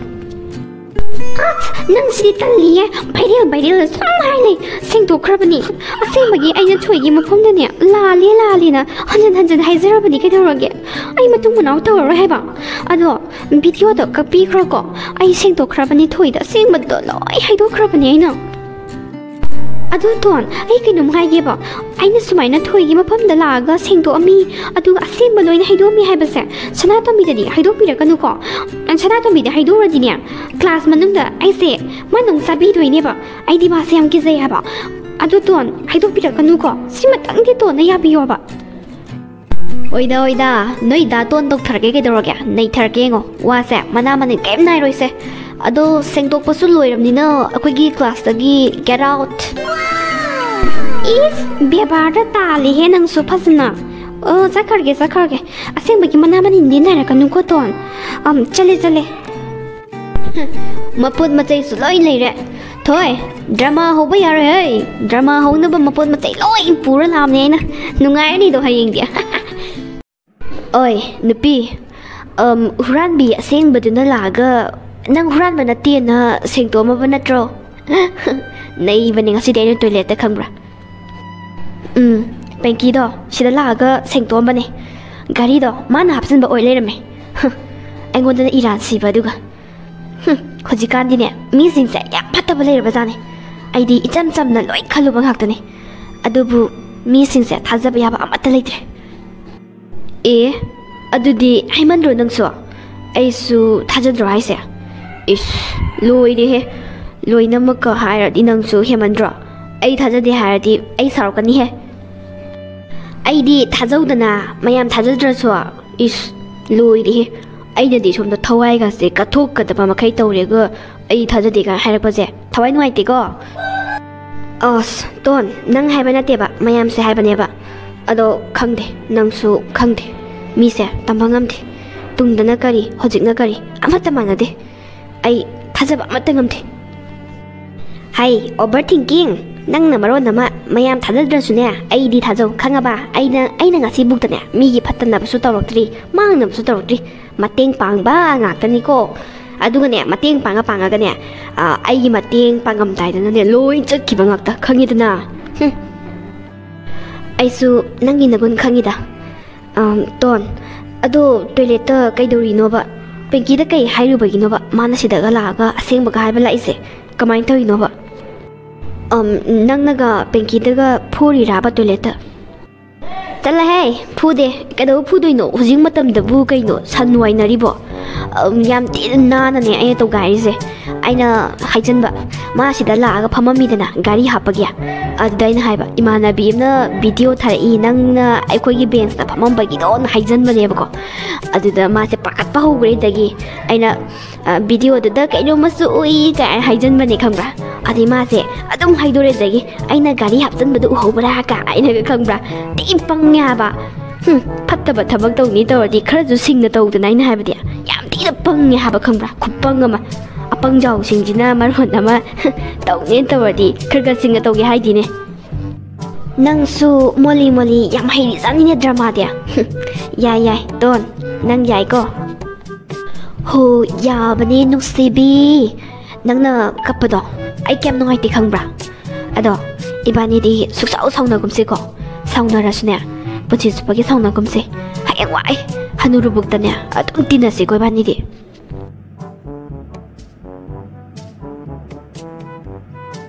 ꯍꯣ ꯇꯣꯟ ꯅꯨꯡꯁꯤꯕꯤ ꯍꯌꯦꯡꯋꯥꯏ ꯍꯅꯨꯔꯁꯨꯅꯦ ꯑꯩꯗꯤ ꯅꯪꯒꯤ ꯃꯇꯦꯡ ꯑꯗꯨꯝ ꯄꯥꯡꯅꯤ ꯑꯗꯣ ꯅꯪ ꯂꯩꯔꯝꯗ꯭ꯔꯕ ꯁ꯭ꯀꯨꯜꯁꯤꯗ ꯑꯩꯁꯦ ꯃꯊꯛ ꯃꯈꯥ ꯑꯣꯟꯕꯗꯅꯦ ꯂꯣꯏꯔꯗꯕꯅꯤ ꯃꯌꯥꯝ ꯆꯪꯗꯅ ꯅꯪ ꯂꯩꯔꯝꯕꯒꯤ ꯈꯔ ꯐꯔꯤꯅꯤꯀꯣ ꯊꯣꯏ ꯍꯌꯦꯡꯗꯤꯅꯦ ꯅꯪꯉꯣꯟꯗ ꯁꯔꯄ꯭ꯔꯥꯏꯖ ꯑꯃ ꯄꯤꯗꯣꯏꯅꯦ ꯍꯧꯖꯤꯛꯇꯤ ꯍꯥꯏꯔꯔꯣꯏꯒꯦ ꯍꯌꯦꯡ ꯑꯗꯨꯝ ꯈꯪꯉꯣꯗ ꯅꯪꯒꯤ ꯃꯤ ꯆꯥꯟꯕꯤꯗꯣ ꯑꯗꯨꯝ ꯍꯦꯛ ꯇꯧꯋꯦ ꯍꯥꯏꯕ ꯑꯗꯣ ꯀꯩ ꯁꯔꯄ꯭ꯔꯥꯏꯖꯅꯣꯕ ꯁꯤꯗꯤ ꯄꯨꯔꯥ ꯁꯣꯅꯣꯅꯤꯍꯦ ꯃꯤ ꯍꯌꯦꯡ ꯁꯔꯄ꯭ꯔꯥꯏꯖ ꯄꯤꯗꯣꯏꯅꯤ ꯍꯥꯏꯔꯒ ꯀꯩ ꯁꯔꯄ꯭ꯔꯥꯏꯖꯅꯣꯌꯦ ꯁꯔꯄ꯭ꯔꯥꯏꯖꯄꯨ ꯕꯦꯝꯃ ꯍꯧꯖꯤꯛꯇꯒꯤ ꯍꯧꯅ ꯍꯥꯡꯗꯣꯛꯅꯕ꯭ꯔꯣ ꯀꯩꯅꯣꯅꯦ ꯅꯪꯁꯦ ꯄꯪꯕ꯭ꯔꯥ ꯁꯤꯡꯕ꯭ꯔꯥꯅꯅꯦ ꯆꯦꯛ ꯇꯧꯕꯅꯤꯗ ꯏꯁ ꯁꯛꯁꯤꯗꯤ ꯑꯦ ꯂꯩꯁꯅꯥ ꯀꯩꯅꯣ ꯃꯤꯃꯤ ꯄꯔꯦꯡꯁꯤꯗꯤ ꯅꯪꯗꯤ ꯀꯩꯗꯧꯗꯣꯔꯤꯕꯁꯤꯗꯤ ꯁꯨꯇꯤ ꯊꯥꯔꯀꯥꯟꯁꯤꯗ ꯀꯗꯥꯏꯗ ꯑꯃꯨꯛ ꯐꯝꯃꯒ ꯆꯥꯔꯨꯗꯣꯔꯤꯒꯤ ꯏꯕꯦꯝꯃ ꯅꯪꯕꯣ ꯉꯁꯥꯏꯁꯨ ꯁꯤꯡꯖꯨ ꯇꯞꯇꯥꯏꯅ ꯆꯥꯏ ꯀ꯭ꯂꯥꯁ ꯃꯅꯨꯡꯗ ꯃꯣꯅꯥ ꯁꯤꯗꯤ ꯑꯩꯈꯣꯏꯅ ꯆꯥꯅꯕ ꯅꯠꯇꯤꯌꯦ ꯑꯦ ꯑꯗꯨꯗꯤ ꯀꯅꯥꯅ ꯆꯥꯅꯕ ꯑꯁꯨꯛ ꯌꯥꯝꯕꯁꯤꯕꯣ ꯇꯣꯟꯗ ꯄꯤꯒꯦ ꯇꯧꯕꯅꯦ ꯁꯤꯡꯖꯨ ꯆꯥꯎꯅ ꯄꯤꯒꯦ ꯇꯧꯕꯅꯦ ꯏꯁ ꯑꯁꯨꯛ ꯀꯨꯏꯅ ꯇꯤꯟꯅꯔꯛꯏꯕ ꯑꯩꯈꯣꯏꯗꯗꯤ ꯅꯣꯡꯃꯇ ꯆꯥꯎꯅ ꯁꯨꯃꯥꯏꯅ ꯅꯣꯡꯃꯇ ꯄꯤꯕꯤꯔꯛꯇꯕꯅꯤꯅꯦ ꯑꯗꯨꯒ ꯉꯔꯥꯡ ꯅꯍꯥꯟꯗ ꯂꯥꯛꯄꯁꯤꯗꯅ ꯏꯁ ꯃꯤꯃꯤ ꯄꯔꯦꯡ ꯑꯃꯒ ꯄꯤꯗꯣꯔꯤꯕ ꯏꯁ ꯄꯨꯛꯆꯦꯟ ꯈꯨꯆꯥꯎꯗꯣ ꯅꯪꯒꯤ ꯃꯣꯅꯥ ꯇꯜꯂꯤꯍꯦ ꯅꯪꯁꯤꯗꯤ ꯅꯣꯏꯒꯤꯁꯨ ꯑꯗꯨꯝ ꯂꯩꯔꯤꯗꯨꯗꯤ ꯑꯩꯅ ꯑꯗꯣ ꯉꯁꯤꯗꯣ ꯑꯩꯗꯣ ꯌꯥꯝ ꯍꯔꯥꯎꯕ ꯇꯣꯟꯗꯅꯦ ꯅꯝꯕꯔ ꯄꯤꯔꯝꯃꯤꯅꯦ ꯍꯥꯏꯕ ꯉꯁꯥꯏ ꯁꯨꯇꯤ ꯊꯣꯛꯂꯛꯄꯗ ꯐꯣꯟꯗ ꯑꯣꯏꯅ ꯐꯥꯎꯅꯁꯦ ꯍꯥꯏꯕ ꯇꯣꯟ ꯇꯧꯔꯒ ꯅꯝꯕꯔ ꯄꯤꯔꯝꯃꯤꯅꯦ ꯍꯥꯏꯕ ꯑꯩꯗꯤ ꯃꯥꯏ ꯅꯝꯕꯔ ꯐꯪꯕꯗꯨꯗ ꯍꯔꯥꯎꯃꯟꯗꯅꯅꯦ ꯃꯤꯃꯤ ꯄꯔꯦꯡꯁꯤꯃ ꯄꯤꯁꯟꯒꯦ ꯇꯧꯕꯅꯦ ꯃꯤ ꯍꯣ ꯐꯥꯒꯤ ꯇꯧꯕꯅꯦ ꯍꯤꯡꯆꯥꯕꯤ ꯇꯨ ꯊꯣꯛꯂꯛꯑꯦ ꯇꯨ ꯑꯥꯗ ꯊꯣꯏꯒ ꯄꯤꯔꯨꯔꯣ ꯆꯠꯂꯣ ꯑꯩ ꯁꯤꯗ ꯂꯩꯔꯝꯒꯦ ꯍꯣꯏ ꯁꯤꯗ ꯂꯩꯔꯝꯃꯨꯀꯣ ꯃꯣꯅꯥ ꯉꯥꯛꯇꯪꯅꯦ ꯀꯨꯏꯔꯣꯏꯕ ꯇꯣꯟ ꯉꯥꯏꯈꯣꯕ ꯑꯝꯇ ꯅꯪꯉꯣꯟꯗ ꯉꯥꯎꯖꯕꯤꯁꯦ ꯑꯥꯗ ꯀꯧꯔꯛꯑꯦ ꯇꯨ ꯅꯪ ꯆꯠꯂꯨꯔꯣ ꯑꯝꯇ ꯑꯩ ꯇꯜꯂꯦꯕ ꯑꯩ ꯁꯤꯗ ꯂꯩꯔꯝꯒꯦ ꯆꯠꯂꯣ ꯍꯧꯒꯠꯂꯣ ꯆꯠꯂꯣ ꯁꯤꯗ ꯑꯃꯨꯛ ꯂꯥꯛꯑꯅꯦꯕ ꯆꯠꯂꯣ ꯑꯁ ꯀꯧꯔꯒ ꯀꯩꯗꯧꯔꯒꯦ ꯁꯤꯗ ꯃꯥꯏ ꯂꯥꯛꯆꯅꯤ ꯀꯩꯅꯣ ꯈꯪꯗꯦ ꯌꯥꯔꯦ ꯑꯄꯪꯖꯥꯎ ꯍꯧꯒꯠꯂꯣ ꯃꯤ ꯀꯩꯅꯣꯝꯃ ꯍꯥꯏꯅꯤꯡꯉꯝꯃꯗꯤ ꯆꯠꯂꯣꯕ ꯑꯩ ꯁꯤꯗ ꯂꯩꯔꯝꯒꯦꯕ ꯍꯣꯏ ꯆꯠꯂꯨꯔꯒꯦ ꯀꯔꯤ ꯑꯃꯨꯛ ꯍꯥꯏꯗꯣꯏꯅꯣ ꯈꯪꯗꯦ ꯉꯁꯥꯏꯅ ꯋꯥꯔꯤ ꯁꯥꯕ ꯂꯣꯏꯈ꯭ꯔꯕꯅꯦꯕ ꯂꯤꯁꯅꯥ ꯀꯩ ꯂꯩꯔꯒꯦ ꯑꯩꯅ ꯐꯣꯟ ꯅꯝꯕꯔ ꯄꯤꯔꯝꯃꯗꯨꯗꯤ ꯐꯣꯟꯗ ꯑꯗꯨꯝ ꯍꯥꯏꯅꯔꯁꯦꯅ ꯍꯥꯏꯔꯒ ꯀꯩꯅꯣꯅꯦ ꯐꯣꯟꯗ ꯃꯤꯃꯤꯁꯦ ꯄꯤꯕꯗꯤ ꯌꯥꯗꯕꯅꯤꯅ ꯃꯤꯃꯤ ꯄꯤꯖꯅꯤꯡꯗꯅ ꯑꯩꯅ ꯂꯩꯔꯨꯕꯅꯦ ꯁꯦ ꯍꯣꯔꯦꯟ ꯌꯨꯝ ꯌꯧꯔꯒꯅꯦ ꯃꯤꯃꯤ ꯁꯤꯡꯖꯨ ꯆꯥꯎꯕ ꯑꯁ ꯁꯤꯗꯤ ꯌꯥꯝꯃꯤꯍꯦ ꯈꯨꯌꯥꯝ ꯑꯃ ꯁꯤꯗꯤ ꯗꯨꯀꯥꯟ ꯃꯐꯝ ꯌꯥꯔꯅꯤ ꯅꯪꯒꯤꯁꯦ ꯁꯤꯗꯤ ꯌꯥꯝ ꯌꯥꯝꯃꯦ ꯑꯩ ꯑꯃꯈꯛꯇꯪ ꯂꯧꯒꯦ ꯅꯪꯁꯨ ꯍꯣꯔꯦꯟ ꯌꯨꯝ ꯍꯜꯂꯒꯅꯦ ꯁꯤꯡꯖꯨ ꯆꯥꯎꯕ ꯑꯩ ꯑꯃꯈꯛꯇꯪ ꯂꯧꯒꯦ ꯇꯣꯟ ꯅꯪ ꯑꯗꯨꯃꯥꯏꯅ ꯂꯧꯗ꯭ꯔꯗꯤ ꯑꯩꯗꯤ ꯌꯥꯝ ꯅꯨꯡꯉꯥꯏꯔꯔꯣꯏ ꯑꯩꯗꯤ ꯅꯪ ꯄꯤꯖꯅꯤꯡꯗꯅ ꯂꯩꯔꯨꯔꯒ ꯅꯪ ꯑꯗꯨꯃꯥꯏꯅ ꯂꯧꯗ꯭ꯔꯗꯤ ꯑꯩ ꯁꯨꯝ ꯏꯀꯥꯏꯔꯛꯇꯣꯔꯦ ꯂꯦꯁꯅꯥ ꯅꯪꯅ ꯚꯥꯞ ꯑꯃꯔꯣꯝꯗ ꯆꯠꯈꯤꯗꯣꯔꯦ ꯃꯤꯃꯤꯁꯦ ꯌꯥꯝ ꯌꯥꯝꯕꯁꯤꯗ ꯍꯥꯏꯕꯅꯦ ꯑꯩ ꯊꯟꯗ ꯆꯥꯕꯁꯨ ꯉꯝꯃꯣꯏꯗꯕ ꯑꯗꯨꯒꯤꯅꯦꯕ ꯑꯩ ꯈꯪꯉꯦ ꯅꯪꯒꯤꯗꯣ ꯑꯩꯉꯣꯟꯗ ꯏꯀꯥꯏꯕ ꯄꯤꯔꯤꯅꯦ ꯑꯩꯅ ꯉꯁꯤꯈꯛ ꯂꯩꯔꯒ ꯄꯤꯕꯁꯤꯗ ꯅꯪ ꯂꯧꯅꯤꯡꯗ꯭ꯔꯤ ꯅꯠꯇ꯭ꯔꯣ ꯀꯔꯤ ꯋꯥꯔꯤ ꯁꯥꯔꯤꯅꯣ ꯁꯤꯕꯣ ꯑꯁꯨꯛ ꯌꯥꯝ ꯀꯨꯏꯅ ꯖꯨꯖꯥ ꯀꯨꯏꯃꯟꯈ꯭ꯔꯦ ꯋꯥꯅꯦ ꯇꯣꯟ ꯂꯣꯏꯗ꯭ꯔꯤꯕꯣ ꯀꯨꯏꯃꯟꯈ꯭ꯔꯦ ꯋꯥꯅꯦ ꯑꯩ ꯆꯠꯂꯝꯃꯣꯔꯥ ꯅꯠꯇ꯭ꯔꯒ ꯑꯩ ꯆꯥꯛ ꯂꯥꯝꯃꯦ ꯑꯩ ꯆꯠꯂꯝꯃꯒꯦ ꯊꯣꯏ ꯉꯥꯏꯈꯨꯑꯣ ꯂꯣꯏꯔꯦ ꯂꯩꯔꯝꯃꯣꯕ ꯆꯠꯃꯤꯟꯅꯁꯦꯕ ꯂꯦꯁꯅꯥ ꯅꯪ ꯑꯗꯨꯃꯥꯏꯅ ꯈꯟꯗꯣꯏ ꯑꯣꯏꯔꯗꯤꯅꯦ ꯑꯩ ꯂꯧꯖꯔꯒꯦꯁꯦ ꯀꯔꯥꯏ ꯄꯤꯔꯛꯑꯣ ꯑꯗꯨꯃꯥꯏꯅ ꯍꯔꯥꯎ ꯂꯧꯔꯗꯤ ꯑꯩꯁꯨ ꯊꯋꯥꯏ ꯅꯨꯡꯉꯥꯏꯍꯧꯋꯤꯗꯅ ꯐꯔꯦ ꯑꯗꯨꯗꯤ ꯍꯌꯦꯡ ꯁ꯭ꯀꯨꯜꯗ ꯊꯦꯡꯅꯔꯁꯤꯀꯣ ꯕꯕꯥꯏ ꯕꯕꯥꯏ ꯀꯩꯅꯣ ꯑꯗꯨꯛ ꯌꯥꯝ ꯀꯨꯏꯔꯤꯗꯨꯕꯣ ꯅꯠꯇꯦ ꯀꯔꯤ ꯋꯥꯔꯤ ꯁꯥꯔꯤꯅꯣ ꯅꯣꯏ ꯑꯅꯤꯒꯤꯗꯣ ꯍꯣ ꯃꯤꯃꯤꯗꯣ ꯆꯥꯎꯅꯅꯦ ꯄꯔꯦꯡ ꯑꯃ ꯄꯤꯁꯜꯂꯛꯑꯦ ꯑꯗ ꯑꯩꯅ ꯌꯥꯝꯃꯜꯂꯦ ꯑꯃꯈꯛꯇꯪ ꯆꯥꯒꯦ ꯍꯥꯏꯕ ꯑꯗ ꯃꯥꯅ ꯌꯥꯗꯕ ꯑꯗꯨ ꯍꯥꯏꯅꯕꯒꯤꯅꯦ ꯀꯨꯏꯔꯤꯁꯦ ꯁꯦꯁ ꯌꯥꯗꯦꯀꯣ ꯃꯤꯗꯤ ꯅꯨꯄꯤꯅ ꯄꯤꯔꯛꯄ ꯑꯆꯥꯄꯣꯠꯀ ꯆꯥꯕ ꯐꯪꯗꯣꯔꯦꯀꯣ ꯊꯣꯏ ꯅꯪ ꯌꯥꯝ ꯀꯔꯦꯝꯅꯔꯛꯀꯅꯨꯀꯣ ꯑꯩꯅꯦ ꯃꯤꯃꯤꯁꯦ ꯀꯩꯁꯨ ꯆꯥꯅꯤꯡꯗꯦ ꯈꯪꯕ꯭ꯔꯥ ꯅꯪ ꯑꯣꯏꯅ ꯄꯨꯈ꯭ꯔꯣ ꯅꯪ ꯍꯣꯔꯦꯟ ꯌꯨꯝꯗꯅꯦ ꯅꯣꯏ ꯅꯅꯥꯎꯄꯥꯒ ꯁꯤꯡꯖꯨ ꯆꯥꯎꯔꯣ ꯏꯕꯦꯝꯃ ꯅꯪꯒꯤ ꯅꯨꯄꯤꯅ ꯄꯤꯔꯛꯄ ꯑꯆꯥꯄꯣꯠꯇꯣ ꯑꯩ ꯆꯥꯖꯅꯤꯡꯗꯦ ꯈꯪꯕ꯭ꯔꯥ ꯍꯣ ꯅꯪꯅ ꯄꯨ ꯌꯥꯗ꯭ꯔꯕꯅꯤꯅ ꯑꯩꯅ ꯄꯨꯔꯒ ꯍꯣꯔꯦꯟ ꯁꯤꯡꯖꯨ ꯆꯥꯊꯣꯛꯄ ꯇꯥꯔꯦꯗꯅ ꯏꯁ ꯀꯔꯤ ꯅꯪꯁꯨ ꯆꯥꯕ ꯌꯥꯔꯣꯏ ꯃꯤꯃꯤꯗꯣ ꯑꯩꯉꯣꯟꯗ ꯄꯤꯔꯛꯑꯣ ꯑꯩꯈꯣꯏ ꯏꯅꯥꯎꯄꯥꯒ ꯃꯃꯥꯟꯅꯕꯒꯩꯒꯅꯦ ꯃꯥꯏ ꯆꯥꯖꯁꯅꯤ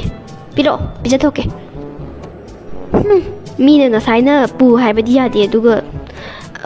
ꯊꯣꯏ ꯅꯣꯏ ꯄꯥꯕꯨꯡ ꯂꯧꯕ ꯂꯥꯛꯑ ꯃꯥꯅꯤꯅꯦ ꯁꯦ ꯃꯤꯃꯤꯁꯦ ꯅꯪ ꯄꯨꯖꯈ꯭ꯔꯣ ꯍꯣꯏ ꯑꯗꯨꯗꯤ ꯍꯌꯦꯡ ꯁ꯭ꯀꯨꯜꯗ ꯊꯦꯡꯅꯔꯁꯦꯀꯣ ꯇꯣꯟ ꯑꯩ ꯆꯠꯂꯝꯃꯒꯦ ꯍꯣꯏ ꯑꯦ ꯀꯩꯅꯣꯅꯦ ꯊꯣꯡꯒ ꯏꯍꯥꯡ ꯍꯥꯡꯇꯣꯛꯑꯝꯃꯤꯁꯤꯅ ꯑꯩꯅ ꯉꯁꯥꯏ ꯁ꯭ꯀꯨꯜ ꯆꯠꯂꯝꯗꯥꯏꯗ ꯊꯣꯡ ꯂꯣꯜꯂꯝꯕꯅꯦ ꯀꯅꯥꯅ ꯍꯥꯡꯇꯣꯛꯏꯖꯥꯠꯅꯣ ꯁꯤꯗꯤ ꯀꯅꯥꯅꯣ ꯃꯅꯨꯡꯗ ꯃꯤ ꯂꯩꯕ ꯃꯥꯜꯂꯦ ꯄꯣꯠ ꯆꯩꯒꯤ ꯃꯈꯣꯟꯁꯨ ꯍꯧꯅ ꯇꯥꯏ ꯀꯅꯥꯅꯣ ꯆꯪꯉꯤꯁꯦ ꯏꯃꯥ ꯅꯪ nang jail dagi tholabo ima gi Sanatombi ima jail dagi tholabani isa udabadane jail manungda ima ribam sabam khangde ne he noi pabung di udena pabung gai sakrage ima aisu ima udabada leibam sabam khangde nungtigi saksa sadana school chale ima ayang waye ima leitabada ado ima pabung do aina ima do jail dagi tholaklani haibada pabung do yamna sawe ima ga lemina bagada mai sarukpudi always home da laikrage haiduna chatkre ima ga lemina badi singom nga moi hairame is nei na pabung na adumaina hek haibra phari kaino kiete aina di ipuroi bane na nusiye na sum haibasida mana aiga ngam lemina ba ngamaroi kana hairiba phari kaino ma leitapani hina ning tamadabani khangni dana aina laman khumning dana leiramba kaya do ngasidi laman pina khumba ngamani ima pabung na ima se yam saubani pabungi thabak tusu ima na maram hoiraga thabak tatlabani na hoji paisa ju thoktrabani na yamna ware khoi imungsu mi matana su akhoi bu singthana bidre sibon apam khudingi adom ngangnei pabung do yamni ikai hai ado ima ai sak yam lame asai ju saksa de ima sak thongbiyo phana dom wai sange bima nungai tabaga poktre noi napagi wahi do tabadai phari kaino madi ahan su oire kanana pambidoino aikhoi na yam oiri phare isagi ne sak thongge ima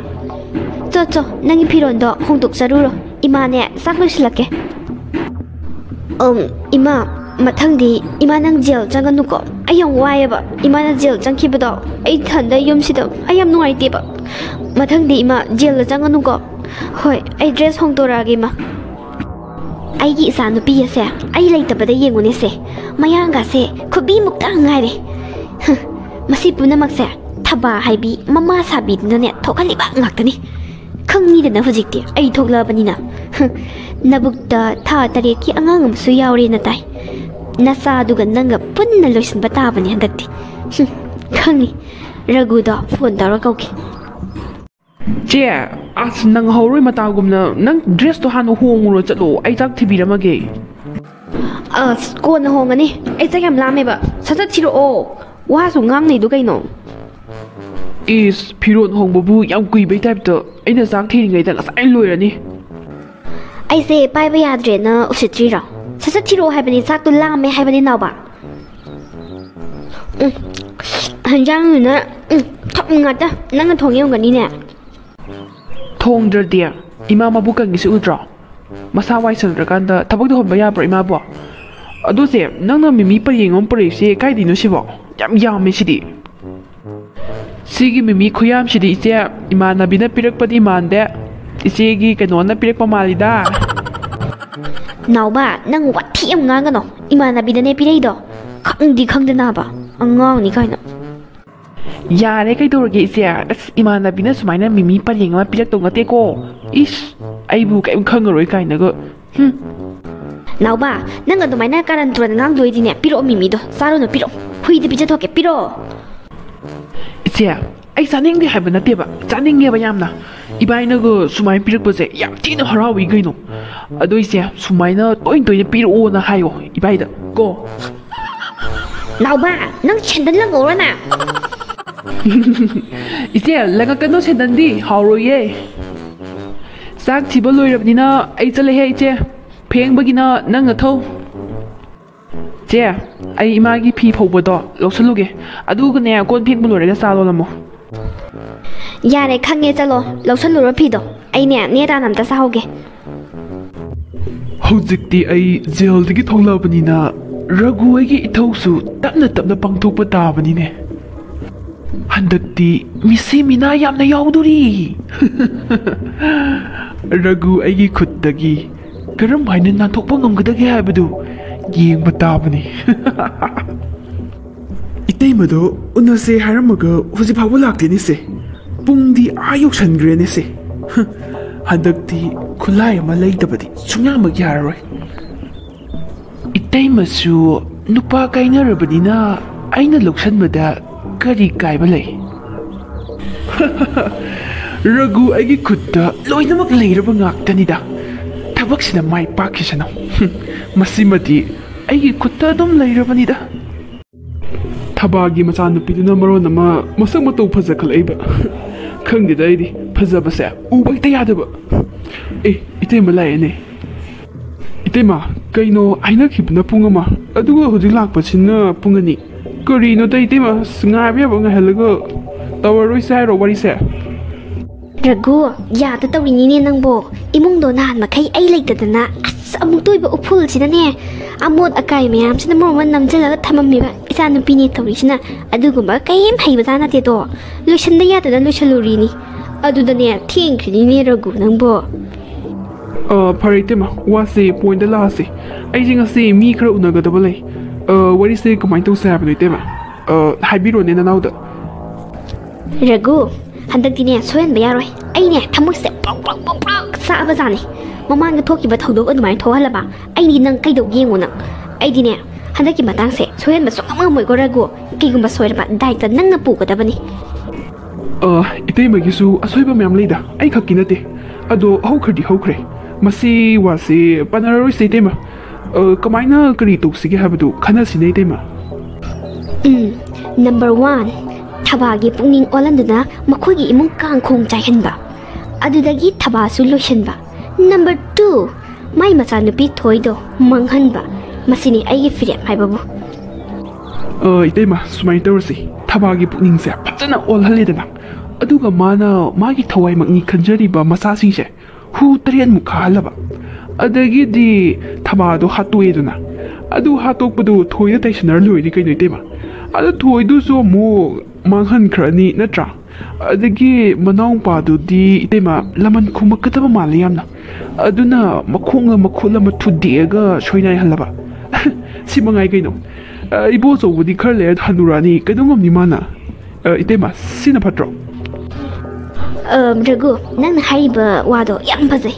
yamna good idea ne adu smai tokse thabado hatok anidana thabado hatokpadu thoya taisanarani adu thoido kamaina hatkadagi haibado kamain tawgadagi haikanda ngasai mana thabado hatoina taisanarabanina magi marangi matungina thoidu su hatpanena manungi mi saraga hatodori kaido thoido tungai he Ragu phare smai ga tawrasi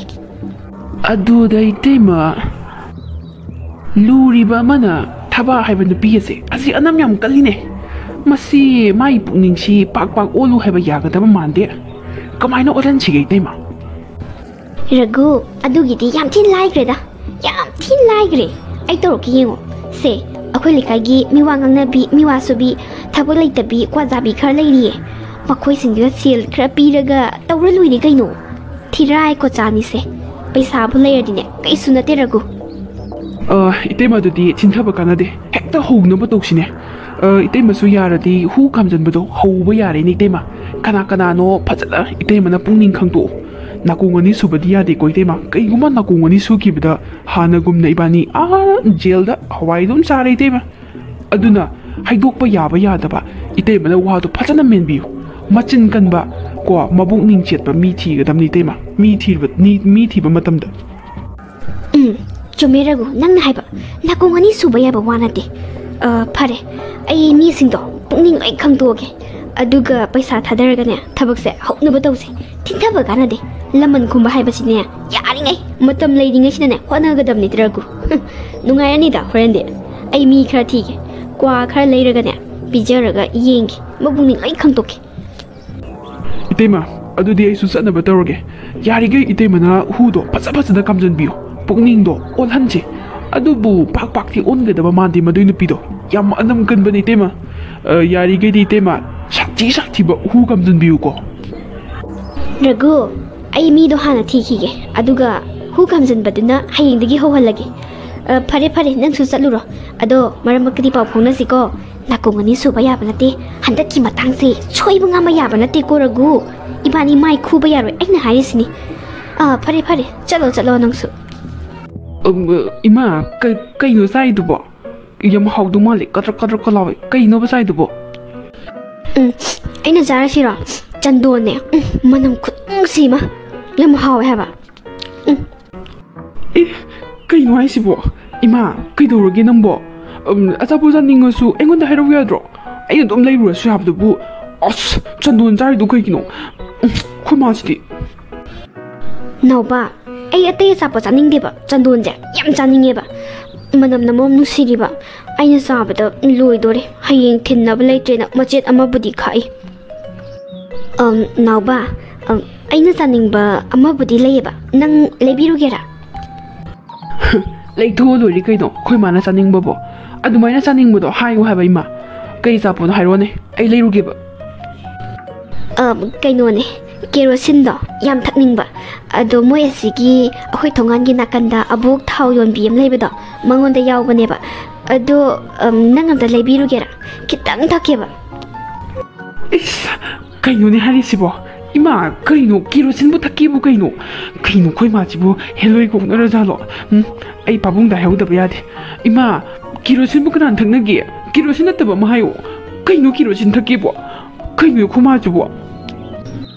ꯑꯁ ꯅꯥꯎꯕ ꯑꯝꯇ ꯆꯠꯂꯣꯕ ꯈꯤꯇꯪ ꯊꯛꯀꯦꯕ ꯃꯔꯝ ꯃꯣꯛꯄꯅꯦ ꯆꯠꯂꯣ ꯈꯤꯇ ꯂꯩꯔꯨꯆꯣꯕ ꯌꯥꯝ ꯊꯛꯑꯣꯏꯕ ꯈꯤꯇꯪ ꯊꯛꯀꯦꯕ ꯑꯁ ꯑꯩ ꯉꯝꯃꯣꯏꯗ 이마 ꯀꯦꯔꯣꯁꯤꯟ ꯊꯛꯀꯦ ꯍꯥꯏꯔꯒꯕꯨ ꯃꯆꯥꯅ ꯀꯃꯥꯏꯅ ꯂꯩꯖꯗꯣꯏꯅꯣ ꯀꯣꯏꯅꯣ ꯈꯪꯗꯦ ꯑꯩꯈꯣꯏ ꯃꯥꯁꯦ ꯃꯤ ꯀꯦꯔꯣꯁꯤꯟ ꯊꯛꯄꯗ ꯂꯣꯏ ꯄꯣꯛꯊꯣꯛꯇꯅ ꯆꯈꯥꯎꯒꯗꯨ ꯁꯥꯏꯗꯠꯇꯅ ꯃꯤ ꯁꯤꯕ ꯌꯥꯎꯔꯤꯅꯦ ꯀꯩꯅꯣ ꯀꯦꯔꯣꯁꯤꯟ ꯊꯛꯀꯦ ꯍꯥꯏꯔꯒ ꯑꯩꯅ ꯀꯃꯥꯏꯅ ꯂꯩꯖꯗꯣꯏꯅꯣ ꯀꯦꯔꯣꯁꯤꯟ ꯅꯠꯇꯕ ꯑꯃ ꯍꯥꯏꯌꯣ ꯑꯩ ꯂꯩꯔꯨꯒꯦꯕ ꯅꯥꯎꯕ ꯅꯪꯁꯦ ꯅꯕꯨꯛ ꯌꯥꯝ ꯐꯠꯇꯦ ꯃꯤꯅ ꯈꯤꯇꯪ ꯊꯛꯀꯦ ꯍꯥꯏꯔꯒ ꯅꯥꯎꯕ ꯑꯗꯨ ꯑꯣꯏꯔꯒꯅꯅꯦ ꯊꯛꯑꯔꯣꯏꯒꯦꯕ ꯃꯅꯝꯗꯪ ꯅꯝꯒꯦꯕ ꯅꯪ ꯑꯝꯇ ꯂꯩꯔꯨꯆꯣꯕ ꯑꯁꯦꯡꯕ ꯑꯩ ꯊꯛꯑꯣꯏꯕ ꯃꯅꯝ ꯅꯝꯒꯦꯕ ꯆꯠꯂꯣꯕ ꯑꯩꯈꯣꯏ ꯃꯥꯁꯦ ꯃꯤꯔꯣꯟꯈꯤꯕꯗꯒꯤ ꯄꯨꯔꯥ ꯑꯉꯥꯡꯅꯤ ꯃꯥꯅ ꯇꯧꯔꯤꯁꯦ ꯅꯤꯡꯉꯥꯏꯅ ꯃꯔꯣꯝ ꯇꯧꯔꯤꯕ ꯋꯥꯔꯧ ꯄꯨꯔꯧꯅ ꯃꯔꯣꯝ ꯆꯥꯎꯔꯤꯕ ꯑꯩꯗꯤ ꯑꯩꯈꯣꯏ ꯃꯥꯁꯦ ꯀꯃꯥꯏꯅ ꯉꯥꯡꯅꯅꯤ 이마 ꯑꯗꯨꯗꯤ ꯑꯩ ꯂꯩꯔꯨꯔꯒꯦ ꯊꯛꯄꯗꯤ ꯌꯥꯔꯣꯏꯀꯣ ꯑꯩ ꯁꯪꯗꯣꯏꯅꯦ ꯃꯅꯝꯗꯪ ꯅꯝꯒꯗꯕ ꯐꯝꯃꯝꯃꯣ ꯑꯗꯨꯗꯤ ꯑꯩ ꯂꯩꯔꯨꯒꯦꯀꯣ ꯑꯗꯨꯅꯤꯗꯅ ꯏꯃꯥꯒꯤ ꯃꯆꯥ ꯍꯥꯏꯁꯤꯗꯤ ꯌꯥꯝ ꯍꯔꯥꯎꯏꯗ ꯅꯥꯎꯕ ꯆꯠꯂꯣ ꯈꯔ ꯊꯨꯅ ꯆꯠꯂꯣꯕ ꯃꯅꯝꯗꯣ ꯑꯝꯇ ꯅꯝꯒꯦꯕ ꯑꯕꯣꯛ ꯑꯩꯁꯦ ꯑꯩꯈꯣꯏ ꯃꯥꯒꯤ ꯅꯤꯡꯉꯥꯏꯗꯒꯤꯅꯦ ꯑꯕꯣꯛꯀꯤ ꯃꯅꯥꯛꯇ ꯂꯥꯛꯏꯅꯦ ꯑꯕꯣꯛ ꯀꯦꯔꯣꯁꯤꯟꯗꯣ ꯂꯩꯔꯤ ꯅꯠꯇ꯭ꯔꯣ ꯀꯦꯔꯣꯁꯤꯟꯗꯣ ꯂꯤꯇꯔ ꯃꯈꯥꯏ ꯑꯝꯇ ꯄꯤꯌꯨꯕ ꯍꯥꯏ ꯅꯥꯎꯕ ꯀꯔꯤꯅꯣꯅꯦ ꯅꯣꯏ ꯏꯃꯨꯡꯗꯤ ꯀꯦꯔꯣꯁꯤꯟ ꯊꯥꯟꯗꯗꯥꯏꯅꯦ ꯅꯠꯇꯦ ꯅꯪꯅ ꯀꯦꯔꯣꯁꯤꯟ ꯂꯩꯕ ꯂꯥꯛꯏꯁꯤꯕꯨ ꯀꯩꯗꯧꯒꯦ ꯍꯥꯏꯔꯤꯅꯣ ꯅꯃꯥꯅ ꯀꯔꯤꯗ ꯁꯤꯖꯤꯟꯅꯒꯦ ꯍꯥꯏꯔꯤꯅꯣꯅꯦ ꯅꯪꯒꯤꯁꯤ ꯅꯃꯥꯅ ꯁꯣꯏꯗꯅꯒꯤ ꯊꯛꯀꯦ ꯀꯥꯏꯅꯒ ꯍꯥꯏꯔꯛꯇ꯭ꯔꯣ ꯑꯩ ꯈꯪꯉꯦ ꯍꯥꯏꯔꯛꯑꯝꯒꯅꯤꯗ ꯅꯥꯎꯕ ꯑꯕꯣꯛ ꯍꯥꯏꯔꯛꯏꯅꯦꯃꯤ ꯊꯛꯀꯦꯅ ꯀꯦꯔꯣꯁꯤꯟꯕꯨ ꯀꯦꯔꯣꯁꯤꯟ ꯊꯛꯀꯦ ꯍꯥꯏꯔꯒ ꯑꯩꯅ ꯀꯃꯥꯏꯅ ꯂꯩꯖꯗꯣꯏꯅꯣꯕ ꯑꯕꯣꯛ ꯑꯗꯣ ꯏꯃꯥꯒ ꯑꯩꯒ ꯌꯥꯅꯔꯒꯅꯦ ꯂꯥꯛꯏꯁꯦ ꯊꯛꯄ ꯌꯥꯔꯣꯏ ꯃꯅꯝꯗꯪ ꯅꯝꯃꯣꯅ ꯍꯥꯏꯅꯔꯒꯅꯦꯕ ꯂꯥꯛꯏꯁꯦ ꯑꯕꯣꯛ ꯄꯤꯊꯣꯛꯏꯗ ꯀꯔꯥꯏꯗꯒꯤꯅꯣ ꯖꯥꯠ ꯌꯥꯝ ꯉꯥꯡꯉꯦ ꯑꯩꯈꯣꯏ ꯃꯥꯁꯦ ꯍꯟꯗꯛꯇꯤ 이슈 나오봐 너희는 칸다 떠올리닌 해 미로리가이다디네 아치 가나기 이붕어 짜닝 턱닝 바치 비저 호도디네 하잉 앙항도 마틴 어로로 다이에나네 아묵도이바 아이가 제까리 자라 이 康브로 이자누 바 뽁바다 아이도빠부 이까이제이다 나오봐 나오봐 너희는 칸다 떠올리니 미부 미론 크라바 짜닝 턱닝 바치 푹 크라바자니 야나 하이라나 머론 짜닝이바 ꯃꯌꯥꯝꯅ ꯆꯥꯟꯅꯗꯕ ꯆꯤꯟꯖꯥꯛꯁꯨ ꯆꯥꯅꯤꯡꯕ ꯐꯥꯎꯔꯛꯏꯗꯣ ꯃꯔꯛꯇ ꯊꯥꯏꯅ ꯑꯩꯅꯅꯦ ꯏꯆꯥꯅꯨꯄꯥ ꯇꯣꯟꯗꯣꯟꯕꯁꯤ ꯄꯣꯛꯄ ꯃꯇꯝꯗꯅꯦ ꯏꯕꯨꯡꯉꯣ ꯑꯁ ꯑꯩ ꯀꯩ ꯆꯥꯔꯛꯏ ꯈꯪꯕ꯭ꯔꯣ ꯍꯨꯏ ꯊꯣꯡꯕ ꯆꯥꯔꯤꯕꯅꯤꯅꯦꯍꯦ ꯅꯣꯏ ꯃꯥꯃꯁꯦ ꯀꯣꯏꯊꯤ ꯊꯤꯍꯟꯕꯅꯦ ꯑꯩꯅ ꯍꯨꯏ ꯊꯣꯡꯕ ꯆꯥꯅꯤꯡꯉꯦꯅ ꯑꯁ ꯅꯥꯎꯕ ꯅꯆꯤꯟ ꯊꯤ ꯍꯥꯏꯅꯤ ꯑꯕꯣꯛꯁꯦ ꯁꯥ ꯉꯥꯒ ꯆꯥꯕꯖꯥꯠ ꯅꯠꯇꯦ ꯁꯨꯝꯅꯒꯤ ꯉꯥꯗꯒꯤ ꯍꯦꯟꯅ ꯆꯥꯗꯕꯅꯤꯀꯣ ꯑꯩꯁꯦ ꯑꯗꯨꯕꯨꯅꯦ ꯃꯤꯔꯣꯟꯕꯗꯅꯦ ꯀꯔꯥꯏꯗꯒꯤ ꯂꯥꯝꯖꯟꯗꯅ ꯆꯥꯅꯤꯡꯉꯨꯔꯤꯕꯅꯣ ꯈꯪꯗꯦꯅꯦꯍꯦ ꯍꯨꯏ ꯊꯣꯡꯕꯅꯤꯅꯦ ꯑꯩꯅ ꯆꯥꯈꯤꯕꯗꯣ ꯇꯨꯀꯠꯆꯕꯅ ꯏꯃꯥꯏꯕꯦꯝꯃ ꯍꯧꯖꯤꯛꯇꯗ ꯃꯤꯉꯣꯟꯗꯗꯤ ꯍꯥꯏꯗꯣꯛꯄ ꯌꯥꯗꯕ ꯅꯣꯏꯒꯤ ꯃꯥꯃꯇꯪꯅꯤ ꯈꯪꯍꯜꯂꯤꯕꯁꯦ ꯑꯁ ꯑꯕꯣꯛ ꯅꯪꯁꯨ ꯇꯨꯀꯠꯆꯩꯌꯦ ꯅꯨꯄꯥ ꯑꯩꯕꯨꯛ ꯆꯥꯗꯦ ꯍꯥꯏꯕ ꯍꯨꯏꯗꯣ ꯅꯪꯗꯤ ꯌꯥꯝ ꯅꯩꯔꯤꯖꯥꯠꯅꯤꯅꯦ ꯑꯕꯣꯛ ꯑꯗꯣ ꯑꯕꯣꯛ ꯃꯥꯃ ꯍꯥꯏꯒꯅꯨ ꯏꯄꯨ ꯍꯥꯏꯌꯣ ꯃꯥꯃꯗꯨꯗꯤ ꯑꯩꯈꯣꯏ ꯏꯃꯥꯅ ꯀꯧꯕꯅꯦꯕ ꯑꯗꯨꯁꯦ ꯄꯤꯔꯣꯕ ꯀꯦꯔꯣꯁꯤꯟꯗꯣ ꯑꯩꯈꯣꯏ ꯃꯥꯗꯣ ꯑꯃꯨꯛ ꯆꯟꯗꯣꯟ ꯃꯆꯦꯠ ꯑꯃ ꯂꯩꯍꯧꯕꯅꯦ ꯂꯣꯏ ꯇꯨꯝꯃꯝꯃꯅꯦꯕ ꯆꯟꯗꯣꯟꯒꯁꯦ ꯁꯥꯈꯠꯂꯛꯄꯤꯅꯦꯃꯤ ꯑꯩꯈꯣꯏ ꯃꯥꯁꯨ ꯑꯕꯣꯛ ꯄꯤꯔꯣꯁꯦ ꯊꯦꯡꯉꯦ ꯍꯣꯏꯗ ꯁꯦ ꯀꯦꯔꯣꯁꯤꯟꯁꯦ ꯂꯤꯇꯔ 1.5ꯅꯤ ꯑꯩꯅ ꯄꯤꯔꯤꯕꯗꯣ ꯑꯗꯣ ꯅꯃꯥꯗꯣ ꯁꯦꯟꯅꯧꯀꯣ ꯏꯕꯨꯡꯉꯣ ꯅꯃꯥꯗꯣ ꯀꯦꯔꯣꯁꯤꯟꯒ ꯑꯃꯨꯛ ꯊꯛꯎ ꯂꯥꯛꯎꯅꯤ ꯅꯪ ꯎꯗ꯭ꯔꯤꯉꯩꯗꯀꯣ ꯆꯥꯅꯤꯡ ꯊꯛꯅꯤꯡꯕꯁꯦ ꯄꯣꯛꯄꯅꯦꯕ ꯌꯥꯝꯅ ꯖꯥꯠ ꯖꯥꯠꯅꯤ ꯆꯥꯅꯤꯡꯉꯦ ꯍꯥꯏꯔꯛꯀꯗꯣꯔꯤꯕꯗꯣ ꯃꯥꯅ ꯄꯤꯖꯍꯧꯗ꯭ꯔꯦꯗꯅ ꯑꯉꯥꯡ ꯃꯇꯤꯟ ꯇꯥꯗꯣꯔꯤꯕ ꯆꯣ ꯅꯃꯥꯗꯣ ꯁꯦꯟꯅꯧꯀꯣ ꯀꯦꯔꯣꯁꯤꯟꯗꯣ ꯊꯛꯈꯤꯅꯤ ꯅꯪꯅ ꯁꯦꯟꯅꯒꯗꯕꯅꯤ ꯀꯦꯔꯣꯁꯤꯟꯗꯣ ꯏꯕꯨꯡꯉꯣ ꯆꯣ ꯑꯦ ꯅꯥꯎꯕ ꯅꯪꯗꯤ ꯀꯥꯏ ꯆꯠꯂꯨꯏꯕ ꯑꯁ ꯄꯥꯕꯨꯡ ꯑꯩꯈꯣꯏ ꯃꯥꯗꯣ ꯀꯦꯔꯣꯁꯤꯟ ꯊꯛꯀꯤꯅꯣ ꯅꯤꯡꯉꯥꯏ ꯇꯧꯗꯅ ꯂꯩꯔꯨꯏꯅꯤ ꯍꯧꯖꯤꯛꯇꯣ ꯑꯁ ꯀꯦꯔꯣꯁꯤꯟ ꯊꯛꯀꯦꯅ ꯑꯉꯥꯡ ꯃꯆꯥꯒꯤ ꯇꯥꯏꯞꯇ ꯅꯤꯡꯉꯥꯏ ꯇꯧꯔꯤꯅꯦꯃꯤ ꯅꯣꯏ ꯅꯃꯥꯒꯤ ꯍꯧꯅꯕꯤꯗꯣ ꯍꯧꯔꯛꯑꯕ ꯑꯃꯨꯛ ꯅꯍꯥꯟꯗꯅꯤ ꯆꯤꯡꯉꯥꯡ ꯂꯩꯕꯥꯛ ꯆꯥꯒꯦꯅ ꯆꯤꯡꯉꯥꯡ ꯂꯩꯕꯥꯛ ꯊꯤꯕ ꯆꯠꯂꯤꯅꯤꯅꯦ ꯑꯩ ꯑꯣꯟꯊꯣꯛꯄ ꯃꯥꯅ ꯆꯥꯒꯦ ꯍꯥꯏꯔꯛꯄꯁꯦ ꯖꯨꯒꯣꯠ ꯑꯃ ꯆꯥꯗꯦꯕ ꯑꯍꯥꯎꯕ ꯑꯃꯠꯇꯁꯨ ꯍꯥꯏꯔꯛꯎꯗꯅ ꯑꯗꯨꯁꯨ ꯅꯠꯇꯕ ꯆꯟꯗꯣꯟ ꯆꯥꯒꯦꯒ ꯆꯦꯡꯉꯥꯡ ꯂꯩꯕꯥꯛ ꯆꯥꯒꯦꯒꯥꯅ ꯀꯔꯤꯅꯣ ꯅꯠꯇꯦ ꯀꯦꯔꯣꯁꯤꯟꯕꯨ ꯀꯃꯥꯏꯅ ꯊꯛꯇꯣꯏꯅꯣꯕ ꯅꯥꯎꯕ ꯀꯔꯟ ꯇꯧꯅꯨꯀꯣ ꯀꯦꯔꯣꯁꯤꯟ ꯊꯛꯑꯗꯤ ꯑꯩ ꯅꯪ ꯑꯣꯏꯅ ꯐꯨꯔꯛꯀꯅꯤꯌꯦ ꯏꯁ ꯏꯃꯥꯁꯤꯕꯨ ꯄꯥꯕꯨꯡꯅ ꯈꯛ ꯅꯨꯡꯁꯤꯕꯩ ꯇꯥꯏꯞꯇ ꯏꯃꯥꯗꯨꯕꯨ ꯀꯃꯥꯏꯅ ꯀꯦꯔꯣꯁꯤꯟ ꯄꯤꯊꯛꯇꯣꯏꯅꯣ ꯄꯥꯕꯨꯡ ꯑꯩꯕꯨ ꯑꯉꯥꯎꯕ꯭ꯔꯣ ꯀꯔꯤꯅꯣ ꯌꯥꯅꯔꯒꯅꯦ ꯀꯦꯔꯣꯁꯤꯟ ꯂꯩꯕ ꯆꯠꯂꯤꯁꯦ ꯊꯛꯑꯔꯣꯏ ꯃꯅꯝ ꯅꯪ ꯅꯝꯒꯦꯌꯦ ꯑꯗꯨꯒꯤ ꯂꯩꯕ ꯆꯠꯂꯣꯏꯅꯦ ꯑꯩꯅꯅꯦ ꯀꯦꯔꯣꯁꯤꯟ ꯑꯗꯨꯝ ꯁꯦꯟꯅꯔ ꯂꯩꯒꯗꯕꯅꯤ ꯉꯁꯤꯗꯤ ꯄꯥꯕꯨꯡ ꯃꯣꯏ ꯃꯤꯔꯣꯟꯕꯤꯈꯩꯁꯦ ꯁꯨꯃꯥꯏꯅ ꯂꯣꯏ ꯆꯥꯖꯥꯠꯂꯣ ꯑꯁ ꯑꯩꯗꯤ ꯑꯝꯇ ꯇꯥꯗ꯭ꯔꯤꯗ ꯄꯥꯕꯨꯡ ꯅꯣꯏ ꯆꯦꯆꯦ ꯄꯣꯛꯄꯗꯗꯤ ꯀꯩꯁꯨ ꯆꯥꯈꯤꯗꯦꯗ ꯅꯃꯥꯗꯣ ꯅꯤꯡꯁꯤꯡꯉꯛꯏꯅꯦꯍꯦ ꯅꯥꯎꯕ ꯑꯁ ꯅꯪ ꯄꯣꯛꯄ ꯀꯥꯟꯗꯗꯤꯅꯦ ꯅꯃꯥꯗꯣ ꯃꯊꯣꯡ ꯆꯥꯗꯕꯅ ꯑꯝꯇ ꯑꯣꯏꯕ ꯁꯦ ꯁ꯭ꯀꯨꯇꯔ ꯃꯤꯒꯤ ꯁ꯭ꯇꯥꯔꯠ ꯇꯧꯕ ꯌꯥꯄꯣꯟꯇꯦ ꯗꯤꯖꯜ ꯃꯅꯝꯗꯣ ꯅꯨꯡꯁꯤꯔꯅꯦ ꯇꯥꯟꯅꯗꯅ ꯃꯅꯝ ꯅꯝꯃꯤꯕ ꯏꯀꯥꯏꯒꯤꯕꯅ ꯑꯩꯗꯤꯕꯨꯀꯣ ꯑꯗꯨꯀꯥꯟꯗ ꯑꯁ ꯃꯅꯝꯗꯣ ꯅꯨꯡꯁꯤꯌꯦ ꯗꯤꯖꯜ ꯃꯅꯝꯗꯣ ꯑꯗꯨꯁꯨ ꯃꯩꯈꯨ ꯋꯥ ꯀꯥꯈ꯭ꯔꯕꯅꯤꯗ ꯑꯁ ꯖꯥꯠꯅꯤ ꯇꯧꯔꯤꯁꯦ ꯍꯩ ꯋꯥ ꯉꯥꯡꯅꯔꯤꯉꯩꯗ ꯄꯨꯡꯁꯤꯗꯤ ꯌꯧꯈ꯭ꯔꯦꯅꯦ ꯁꯤꯗꯤ ꯅꯣꯏ ꯆꯤꯆꯦꯗꯨꯕꯨ ꯀꯩꯗꯧꯔꯤꯒꯦ ꯍꯧꯖꯤꯛꯐꯥꯎ ꯂꯣꯏꯗ꯭ꯔꯤꯖꯥꯠꯂꯣ ꯂꯣꯏꯁꯟꯕ ꯑꯁ ꯃꯥꯒꯤ ꯑꯦꯁꯦꯝꯕ꯭ꯂꯤꯗꯨꯁꯨ ꯅꯪꯉꯔꯣꯏꯅꯦ ꯑꯩꯁꯨ ꯑꯣꯐꯤꯁꯁꯦ ꯊꯦꯡꯉꯦꯕꯁꯦ ꯃꯤꯇꯤꯡ ꯑꯃꯁꯨ ꯂꯩꯕꯅꯤꯅꯦ ꯉꯁꯤꯁꯦ ꯑꯝꯇ ꯍꯪꯉꯣ ꯅꯥꯎꯕ ꯆꯤꯆꯦꯗꯣ ꯂꯣꯏꯔꯕꯅ ꯊꯦꯡꯉꯦꯅ ꯑꯝꯇ ꯍꯥꯏꯖꯁꯣ ꯅꯥꯎꯕ ꯅꯪꯗꯤ ꯁ꯭ꯀꯨꯜꯗꯣ ꯊꯦꯡꯅꯁꯨ ꯍꯧꯕꯅꯦ ꯅꯛꯁꯨ ꯅꯛꯑꯦ ꯈꯣꯡꯅ ꯑꯗꯨꯝ चलो नमादगी लुपा 10 पिरमने अदु लौको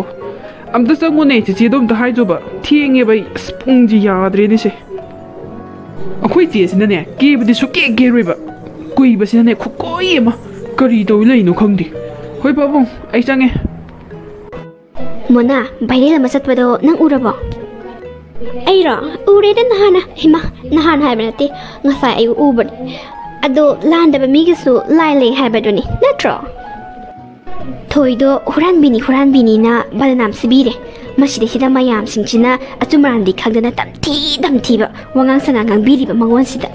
aduga hujingna viral chalagan sidana mayam gi masak singni ki tabana achumaram ta thi de haibani da mayam se adu ngarang yong ne video matek da sing toido kari pinky haibra kaino kang mayang kang baman bido maduna ka seng toride udra mana hap kai hapselaga huranbini kaina hati section bun bas nate haibani da adu kamaina thoina huranu doino haiba mi class tagi henduk sadabido sunna ki toilet to bakatani mana chatlise aina uri sisu aduga badanam ga siradana mi singe yam ngamida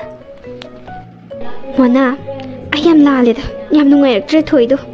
thoibu thina chaibi ba sing gi manungda aisu amane ngarang do toilet ta thingna bane aina mase huranbini na thina chaibi ki bane ado ai hudik ta yam ningam maktre aidi huran ba huran ba se yam sauningi nahan da su ai gi bekte gi lupa lising ani ni huran kribdo aduda ai je sauning da ne thoi da thina chai tho ure haba yam nuai raktre da video da uram drabadi ai se phaba dom pura da bane video du da phajana sing to idana pinky duna mana tawbani thoi na nga tawba nati khote ngakpiyo na haibado thoi gi matau do ubadane ai yam kapningi dan wona ngarang aina toilet ta chaibado aina chakhrabawda thoido kappak le hobane aisu nungai ba body nate mado kapra haidana chaptharaga yengmane ado adom kappak le hobane aisu sauning dana hek sai tho ure ado mona ai thoida lale nam dai jage ba yam nungai tri ai asai bima nang sam tawra mizani dana mida yenga ga wado ngang ba yatro nate thoina bu kamaina huran lam doino haibani da ingzabaga tapzabaga masidai sida mapan thosa da bidu da nang tayuri ba ha as yam nungai ti adudi as adune mona aise wakhal yam thiele aisu ngak dang du da sauningen hekta chai thore thoida yam nungai ti uda tawram ni madugi sanna tombi haibi lai hori man biduga kari utin man bi pinky dumaga makhoi ani thwali ba ngak tani kaya da tongam kharnu yune section D da gilaga section B da changa hapchali bane ba moi khungam do yengo da na is imai pema ki buki ne sida hen ba thabak kam yam tor to jani ko ꯊꯨ ꯁꯦꯟꯗ ꯌꯥꯄꯣꯟꯇꯦ ꯃꯣꯏ ꯂꯩꯔꯗꯤ Mona ꯑꯩꯅ ꯁꯨꯝ ꯈꯟꯕꯗ ꯑꯩꯒꯤ ꯂꯨꯄꯥ 2,000 ꯃꯥꯡꯈꯤꯕꯗꯣ ꯑꯩꯈꯣꯏ ꯀ꯭ꯂꯥꯁꯇ ꯇꯣꯝꯕꯣꯏ ꯑꯃ ꯌꯥꯎꯕꯗꯣ ꯃꯆꯦꯟ ꯃꯨꯕ ꯃꯥꯅ ꯂꯧꯊꯣꯛꯑꯝꯗꯧ ꯌꯥꯝ ꯃꯥꯜꯂꯤꯅꯦ ꯃꯈꯨꯠ ꯃꯁꯥ ꯌꯥꯝ ꯁꯥꯡꯉꯦ ꯍꯥꯏꯌꯦ ꯃꯗꯨꯏ ꯅꯨꯄꯤꯗꯣ ꯃꯥꯅ ꯐꯝꯃꯝꯃꯕꯀꯣ ꯃꯥꯅ ꯐꯝꯃꯝꯃꯤꯕ ꯕꯦꯟꯁꯇꯣ ꯑꯗꯨꯒꯤ ꯄꯣꯠ ꯆꯩ ꯑꯃꯗꯤ ꯑꯗꯨꯝ ꯃꯥꯡꯕꯤꯅꯤ ꯍꯥꯏꯔꯤꯌꯦ ꯑꯩ ꯃꯥꯅ ꯁꯣꯏ ꯂꯧꯔꯝꯗꯧ ꯃꯥꯜꯂꯦ ꯑꯗꯨꯏ ꯅꯨꯃꯤꯠꯇꯣ ꯃꯥꯁꯦ ꯆꯪꯉꯒ ꯑꯩꯉꯣꯟꯗ ꯑꯆꯥꯄꯣꯠ ꯆꯥꯎꯅ ꯐꯝꯃꯝꯕꯅꯦꯕ ꯑꯩꯈꯣꯏ ꯕꯦꯟꯁꯇ ꯀꯃꯥꯏꯅ ꯂꯧꯊꯣꯛꯏꯅꯣ ꯈꯪꯗꯦ ꯍꯥꯏꯕ ꯑꯗꯨꯕꯨ ꯃꯤꯉꯣꯟꯗꯗꯤ ꯇꯥꯏꯅꯔꯣꯏ ꯄ꯭ꯔꯨꯐ ꯂꯩꯇ꯭ꯔꯤꯈꯩꯗꯤ ꯑꯗꯨ ꯁꯣꯏꯅ ꯂꯧꯊꯣꯛꯅꯕ ꯃꯥꯜꯂꯦꯗꯤ ꯃꯥꯅ ꯍꯥ ꯀꯩꯅꯣ ꯍꯥꯏꯁꯤꯕꯣ ꯅꯣꯏ ꯁꯦꯛꯁꯟꯒꯤ ꯇꯣꯝꯕꯣꯏ ꯍꯥꯏꯔꯗꯤ ꯀꯅꯥꯅꯣ ꯇꯣꯟꯂꯣ ꯆꯠꯂꯍꯦ ꯇꯣꯟꯗꯤ ꯃꯁꯛ ꯌꯥꯝ ꯐꯖꯩ ꯀꯩꯅꯣ ꯃꯤ ꯖꯨꯡꯀꯣꯛ ꯃꯥꯜꯂꯦꯅ ꯃꯤ ꯃꯌꯥꯝ ꯉꯥꯎꯅꯩꯗꯨꯕꯨ ꯀꯔꯥꯏꯗꯩꯅꯣ ꯅꯪ ꯉꯥꯡꯉꯤꯗꯨꯕꯣ ꯍꯨꯔꯥꯟꯂꯝꯃꯣꯏꯍꯦ ꯍꯥꯏ ꯇꯣꯟ ꯅꯠꯇꯦꯍꯦ ꯇꯣꯟꯗꯤ ꯃꯁꯛ ꯈꯪꯉꯤ ꯀꯩꯅꯣ ꯇꯣꯟꯗꯤ ꯊꯣꯏꯒ ꯍꯦꯛ ꯄꯨꯟꯕ ꯅꯨꯄꯥꯗꯣ ꯅꯠꯇ꯭ꯔꯣ ꯅꯨꯄꯤꯗꯣ ꯅꯠꯇ꯭ꯔꯣ ꯑꯁ ꯑꯗꯨꯗꯤ ꯈꯪꯉꯤꯍꯦ ꯇꯣꯟ ꯅꯠꯇꯦ ꯀꯩꯗꯧꯔꯒꯦ ꯑꯩꯅ ꯍꯥꯏꯔꯤꯁꯤꯗꯤꯅꯦ ꯀꯨꯀꯤꯅꯦ ꯍꯥꯏꯕ꯭ꯔꯥ ꯀꯩꯅꯣꯝ ꯍꯥꯏꯕꯅꯤꯅꯦ ꯃꯁꯛꯇꯨꯅꯦ ꯍꯦꯛꯇ ꯈꯨꯊꯤ ꯑꯃ ꯄꯨꯔꯥ ꯃꯨꯁꯦꯟ ꯃꯨꯕ ꯈꯪꯕ꯭ꯔꯥ ꯃꯁꯝꯗꯨꯅꯅꯦ ꯇꯨꯔꯨ ꯈꯣꯏꯕ꯭ꯔꯥ ꯀꯩꯅꯣꯝ ꯇꯧꯕꯅꯦ ꯃꯁꯝꯗꯨꯁꯨ ꯑꯁ ꯄꯛꯇꯦ ꯍꯥꯏꯕ ꯃꯥꯅ ꯇꯣꯝꯕꯣꯏ ꯑꯣꯏꯔꯤꯗꯣ ꯑꯗꯣ ꯑꯩꯁꯦ ꯃꯥ ꯀꯣꯏꯁꯦꯟ ꯁꯦꯟꯅꯔꯤꯕꯅꯦ ꯃꯥꯅꯅꯦ ꯂꯧꯊꯣꯛꯄ ꯁꯣꯏ ꯑꯣꯏꯔꯝꯒꯅꯦꯕ ꯅꯣꯡꯃ ꯅꯠꯇ꯭ꯔꯒ ꯅꯣꯡꯃꯗꯤꯅꯦ ꯃꯥꯁꯨ ꯑꯩꯒꯤ ꯀꯤꯟ ꯆꯥꯕ ꯁꯣꯏꯗ꯭ꯔꯕꯅꯦ ꯈꯪꯗꯦꯗ ꯅꯪ ꯍꯥꯏꯔꯤꯗꯣ ꯅꯣꯡꯃ ꯑꯃ ꯃꯁꯛ ꯇꯥꯛꯑꯣ ꯑꯩꯁꯨ ꯈꯪꯅꯕ ꯑꯩꯁꯨ ꯈꯪꯍꯧꯅꯤꯗꯅ ꯀꯔꯤꯅꯣ ꯍꯨꯔꯥꯟꯕꯤꯁꯤꯡꯗꯤ ꯃꯁꯛ ꯈꯪꯗꯣꯛꯇ꯭ꯔꯗꯤ ꯀꯩꯅꯣ ꯅꯠꯇ꯭ꯔꯣ ꯑꯩꯈꯣꯏꯒꯤ ꯄꯣꯠꯁꯦ ꯃꯥꯡꯉꯗꯤ ꯀꯃꯥꯏꯅ ꯇꯧꯅꯤ ꯅꯠꯇ꯭ꯔꯣ ꯊꯣꯏꯒ ꯇꯣꯟꯒꯁꯨ ꯁ꯭ꯀꯨꯜꯒꯤ ꯑꯇꯩ ꯆꯪꯉꯦꯗꯣ ꯅꯪ ꯁꯦꯡꯗꯣꯛꯅꯤ ꯍꯥꯏꯕꯗꯣ ꯁꯦꯡꯗꯣꯛꯎꯔꯣ ꯊꯣꯏꯁꯨꯅꯦ ꯃꯕꯨꯛꯅꯤꯡ ꯍꯔꯥꯎꯖꯅꯕ ꯑꯩ ꯀꯨꯝꯃꯔꯣꯏꯒꯦꯗ ꯃꯣꯅꯥ ꯑꯩ ꯌꯥꯝ ꯇꯜꯂꯦꯕ ꯊꯣꯏꯒ ꯇꯣꯟꯒꯁꯨ ꯁꯤꯗ ꯀꯥꯔꯛꯇꯣꯏ ꯂꯩꯔꯦ ꯑꯗꯣ ꯁꯤꯗ ꯑꯣꯏꯅ ꯉꯥꯏꯔꯒꯦ ꯑꯗꯨꯁꯨ ꯌꯥꯏ ꯑꯗꯣ ꯉꯥꯏꯍꯥꯛ ꯐꯝꯃꯝꯃꯣ ꯑꯩ ꯀ꯭ꯂꯥꯁꯔꯨꯝꯗ ꯕꯦꯒꯁꯦ ꯑꯝꯇ ꯊꯝꯃꯨꯒꯦꯕ ꯐꯝꯃꯝꯃꯣꯀꯣ ꯍꯣꯏ ꯊꯝꯃꯨꯔꯣ ꯇꯣꯟ ꯊꯦꯡꯀ꯭ꯌꯨ ꯅꯪꯅ ꯍꯣꯠꯅꯕꯤꯗꯅ ꯍꯧꯖꯤꯛꯇꯤ ꯑꯩꯁꯦ ꯍꯥꯟꯅ ꯍꯨꯔꯥꯟꯕꯤꯅꯤꯅ ꯂꯣꯏ ꯁꯟꯗꯣꯛꯑꯝꯕꯗꯣ ꯁ꯭ꯀꯨꯜꯁꯤꯗ ꯇꯝꯃꯤꯕ ꯁꯥꯇ꯭ꯔ ꯑꯃꯗꯤ ꯑꯣꯖꯥꯁꯤꯡꯅ ꯑꯩꯕꯨ ꯂꯥꯟꯗꯦ ꯍꯥꯏꯕꯁꯦ ꯂꯣꯏ ꯈꯪꯅꯕꯤꯔꯦ ꯑꯗꯣ ꯅꯪꯒꯤ ꯚꯥꯏꯔꯦꯜꯗꯣ ꯌꯥꯝ ꯃꯒꯨꯟ ꯂꯩ ꯑꯗꯨꯒꯤ ꯚꯥꯏꯔꯦꯜ ꯚꯤꯗꯤꯑꯣꯗꯣ ꯑꯗꯨ ꯂꯩꯔꯝꯗ꯭ꯔꯕ ꯍꯧꯖꯤꯛꯁꯨ ꯑꯩꯁꯦ ꯃꯌꯥꯝꯅ ꯍꯨꯔꯥꯟꯕꯤꯅ ꯃꯤꯀꯨꯞ ꯈꯨꯗꯤꯡꯒꯤ ꯑꯗꯨꯝ ꯂꯛꯅꯔꯝꯒꯗꯕꯅꯦ ꯑꯗꯣ ꯇꯣꯟ ꯑꯩꯁꯦ ꯈꯪꯗ꯭ꯔꯦꯗ ꯀꯩꯅ ꯂꯃꯟ ꯈꯨꯝꯗꯣꯏꯅꯣ ꯅꯪꯅꯕꯨꯗꯤ ꯑꯩ ꯃꯇꯦꯡ ꯃꯌꯥꯝ ꯄꯥꯡꯕꯤ ꯑꯗꯣ ꯑꯩꯅꯗꯤ ꯅꯪ ꯃꯇꯦꯡ ꯑꯃꯨꯛ ꯐꯥꯎꯕ ꯄꯥꯡꯗ꯭ꯔꯤ ꯑꯗꯣ ꯅꯪꯅ ꯄꯥꯡꯍꯟꯅꯤꯡꯕ ꯃꯇꯦꯡ ꯂꯩꯔꯁꯨ ꯑꯗꯨꯝ ꯍꯥꯏꯔꯛꯎꯀꯣ ꯑꯩ ꯄꯥꯡꯒꯦꯕ ꯑꯁ ꯀꯩꯒꯤ ꯊꯦꯡꯀ꯭ꯌꯨꯅꯣ ꯌꯥꯔꯦ ꯀꯩꯗꯧꯔꯒꯦ ꯁꯤꯗꯤ ꯑꯩꯒꯤ ꯇꯧꯐꯝ ꯊꯣꯛꯄꯅꯦ ꯑꯩꯗꯤꯅꯦ ꯂꯥꯟꯗꯕ ꯃꯤꯗ ꯑꯔꯥꯟꯕ ꯁꯤꯕꯁꯦ ꯁꯨꯡꯌꯥ ꯌꯥꯗꯦ ꯊꯣꯏ ꯁꯤꯃꯗꯤ ꯅꯪꯁꯨ ꯈꯪꯖꯜꯂꯣ ꯂꯥꯟꯕꯨ ꯂꯥꯟꯗꯕ ꯃꯤꯗꯨꯗ ꯅꯝꯗꯅ ꯍꯦꯛ ꯂꯥꯜꯍꯜꯂꯕ ꯃꯗꯨꯏ ꯃꯤꯗꯣ ꯑꯩꯅ ꯂꯦꯝ ꯊꯥꯔꯣꯏ ꯑꯗꯣ ꯇꯣꯟ ꯑꯩꯗꯤ ꯌꯥꯝ ꯇꯜꯂꯤꯕꯣ ꯁꯅꯥꯇꯣꯝꯕꯤ ꯍꯣꯏ ꯏꯃꯨꯡꯁꯦ ꯑꯁ ꯃꯣꯏ ꯃꯃꯥ ꯖꯦꯜꯗ ꯂꯩꯈꯤꯕꯗꯣ ꯑꯗꯨꯁꯨ ꯊꯣꯛꯂꯦꯅ ꯇꯥꯏ ꯃꯈꯣꯏ ꯏꯃꯨꯡꯁꯦ ꯌꯥꯝ ꯂꯥꯏꯗꯕꯅꯦ ꯃꯄꯥꯗꯨꯕꯨꯗꯤ ꯐꯕꯅꯦ ꯌꯥꯝꯅ ꯑꯗꯣ ꯃꯣꯏ ꯏꯃꯨꯡꯅ ꯁꯤꯡꯅꯔꯤꯁꯦ ꯑꯩꯈꯣই ꯏꯃꯨꯡꯗꯅꯦ ꯑꯁ ꯈꯪꯗ꯭ꯔꯦꯗ ꯐꯠꯇ ꯅꯨꯡꯗ ꯊꯣꯛꯀꯗ꯭ꯔꯥꯅ ꯌꯥꯝ ꯄꯥꯈꯠꯂꯦ ꯁ꯭ꯀꯨꯜꯁꯤꯁꯨ ꯄꯨꯟꯁꯤꯜꯂꯨꯔꯦ ꯃꯆꯥꯅꯨꯄꯤꯁꯤꯒ ꯀꯔꯤ ꯅꯨꯡꯒꯤ ꯇꯝꯃꯨꯕꯅꯣ ꯈꯪꯗꯦꯗ ꯇꯦꯖꯤꯁꯤꯗ ꯑꯩ ꯀꯩ ꯅꯨꯡꯒꯤ ꯇꯝꯖꯔꯨꯕꯅꯣ ꯈꯪꯗꯦꯗ ꯑꯩ ꯇꯜꯂꯦꯕꯣ ꯌꯥꯝꯅ ꯃꯣꯏ ꯃꯥ ꯖꯦꯜꯗꯩ ꯊꯣꯛꯂꯛꯑ ꯀꯩꯗꯧꯔꯒꯦ ꯏꯁ ꯀꯩꯅꯣꯅꯦ ꯍꯥꯏꯁꯤꯕꯣ ꯃꯣꯏ ꯏꯃꯨꯡꯅ ꯀꯌꯥꯃꯨꯛ ꯌꯥꯝ ꯐꯥꯎꯔꯒꯦ ꯍꯥꯏꯁꯤꯕꯣ ꯀꯩꯗꯧꯕꯩ ꯀꯤꯗꯣꯏꯅꯣ ꯍꯥꯏꯁꯦ ꯏꯁ ꯏꯕꯦꯝꯃ ꯇꯤꯖꯤꯁꯤꯗ ꯇꯝꯃꯝꯗ꯭ꯔꯗꯤ ꯑꯩꯒꯥꯁꯦ ꯊꯦꯡꯅꯔꯔꯣꯏꯅꯦ ꯑꯣ ꯑꯩꯒꯥꯁꯦ ꯌꯥꯝꯅ ꯊꯦꯡꯅꯅꯤꯡꯗꯕꯩ ꯃꯑꯣꯡꯅꯦ ꯅꯪꯒꯤꯁꯤꯗꯤ ꯀꯩ ꯅꯨꯡꯒꯤ ꯇꯝꯖꯔꯨꯕꯅꯣ ꯀꯥꯏ ꯍꯥꯏꯌꯦ ꯑꯁ ꯇꯣꯟ ꯀꯩꯅꯣ ꯅꯪ ꯋꯥ ꯈꯨꯉꯥꯡꯗꯨꯕꯣ ꯐꯥꯛꯇꯅ ꯉꯥꯡꯉꯤꯅꯣ ꯀꯩꯅꯣ ꯅꯨꯄꯥꯏ ꯇꯥꯏꯞꯇ ꯍꯩꯅꯗꯤꯍꯦ ꯑꯗꯨꯏ ꯅꯠꯇꯦꯕ ꯃꯣꯏꯒꯤ ꯁꯅꯥꯇꯣꯝꯕꯤꯁꯦ ꯑꯁꯤꯁꯨ ꯌꯥꯝ ꯐꯠꯇꯕꯅꯦ ꯃꯕꯨꯛ ꯑꯩꯒ ꯊꯥꯏꯅ ꯁ꯭ꯀꯨꯜꯗꯁꯨ ꯌꯥꯝ ꯈꯟꯅꯔꯛꯑꯦ ꯑꯗꯣ ꯃꯥꯒ ꯑꯩꯒ ꯁ꯭ꯀꯨꯜꯁꯦ ꯑꯃꯨꯛ ꯄꯨꯜꯂꯔꯦ ꯑꯩ ꯃꯈꯥ ꯇꯥꯅ ꯊꯧꯗꯣꯛ ꯋꯥꯊꯣꯛ ꯑꯃꯠꯇ ꯊꯣꯛꯍꯟꯅꯤꯡꯗ꯭ꯔꯦ ꯇꯣꯟ ꯑꯗꯨꯅꯅꯦꯕ ꯏꯃꯥꯗꯁꯨ ꯑꯩꯉꯣꯟꯗꯁꯨ ꯌꯥꯝ ꯌꯦꯡꯁꯤꯜꯂꯦ ꯑꯁ ꯌꯥꯝ ꯇꯜꯂꯦꯗ ꯑꯩꯗꯤ ꯑꯗꯨꯒꯤꯗꯤ ꯀꯩꯁꯨ ꯃꯊꯥ ꯁꯥꯔꯨꯅꯨꯗ ꯑꯩꯈꯣই ꯕꯥꯆꯧꯒꯤ ꯃꯆꯥꯈꯩꯗꯣ ꯄꯨꯂꯤꯁ ꯉꯥꯛꯇꯅꯦ ꯑꯩꯅ ꯁꯤ ꯅꯨꯡꯉꯥꯏꯇꯦ ꯇꯥꯃꯣꯗꯪ ꯍꯥꯏꯈꯤꯕꯗꯅꯦ ꯂꯣꯏ ꯆꯦꯜꯂꯛꯀꯅꯤ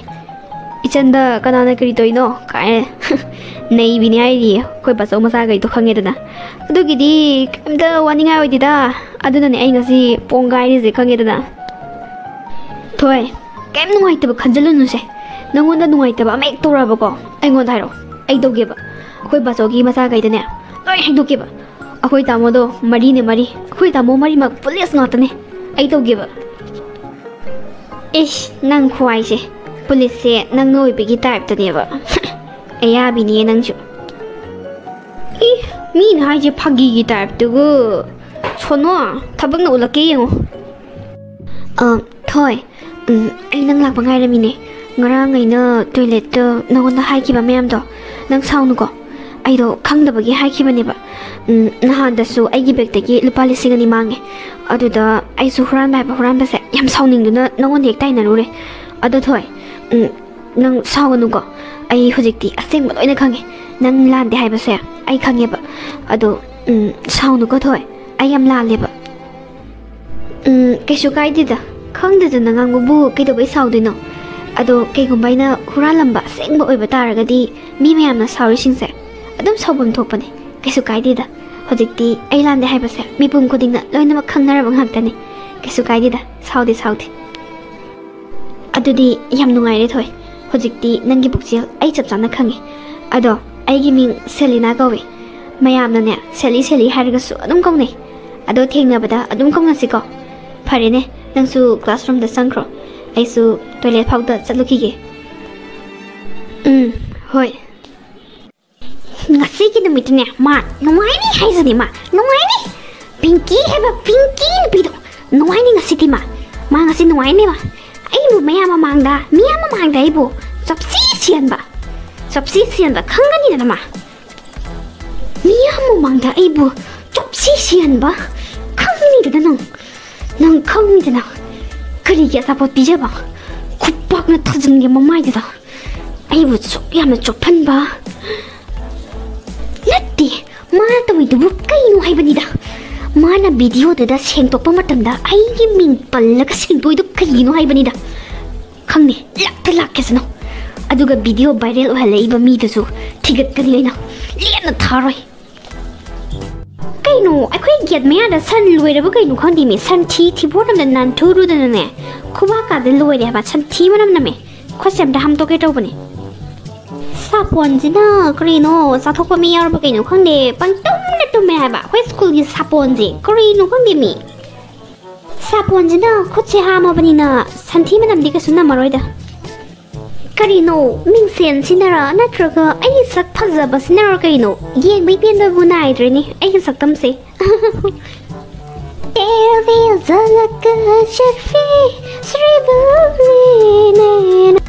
ꯋꯤꯃꯥ ꯈꯪꯉꯦ ꯍꯦ ꯄꯤꯡꯀꯤ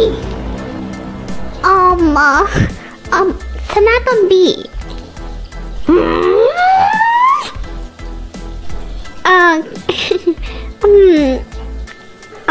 ꯈꯪꯗ꯭ꯔꯦ ꯀꯩ ꯍꯥꯏꯗꯣꯏꯅꯣ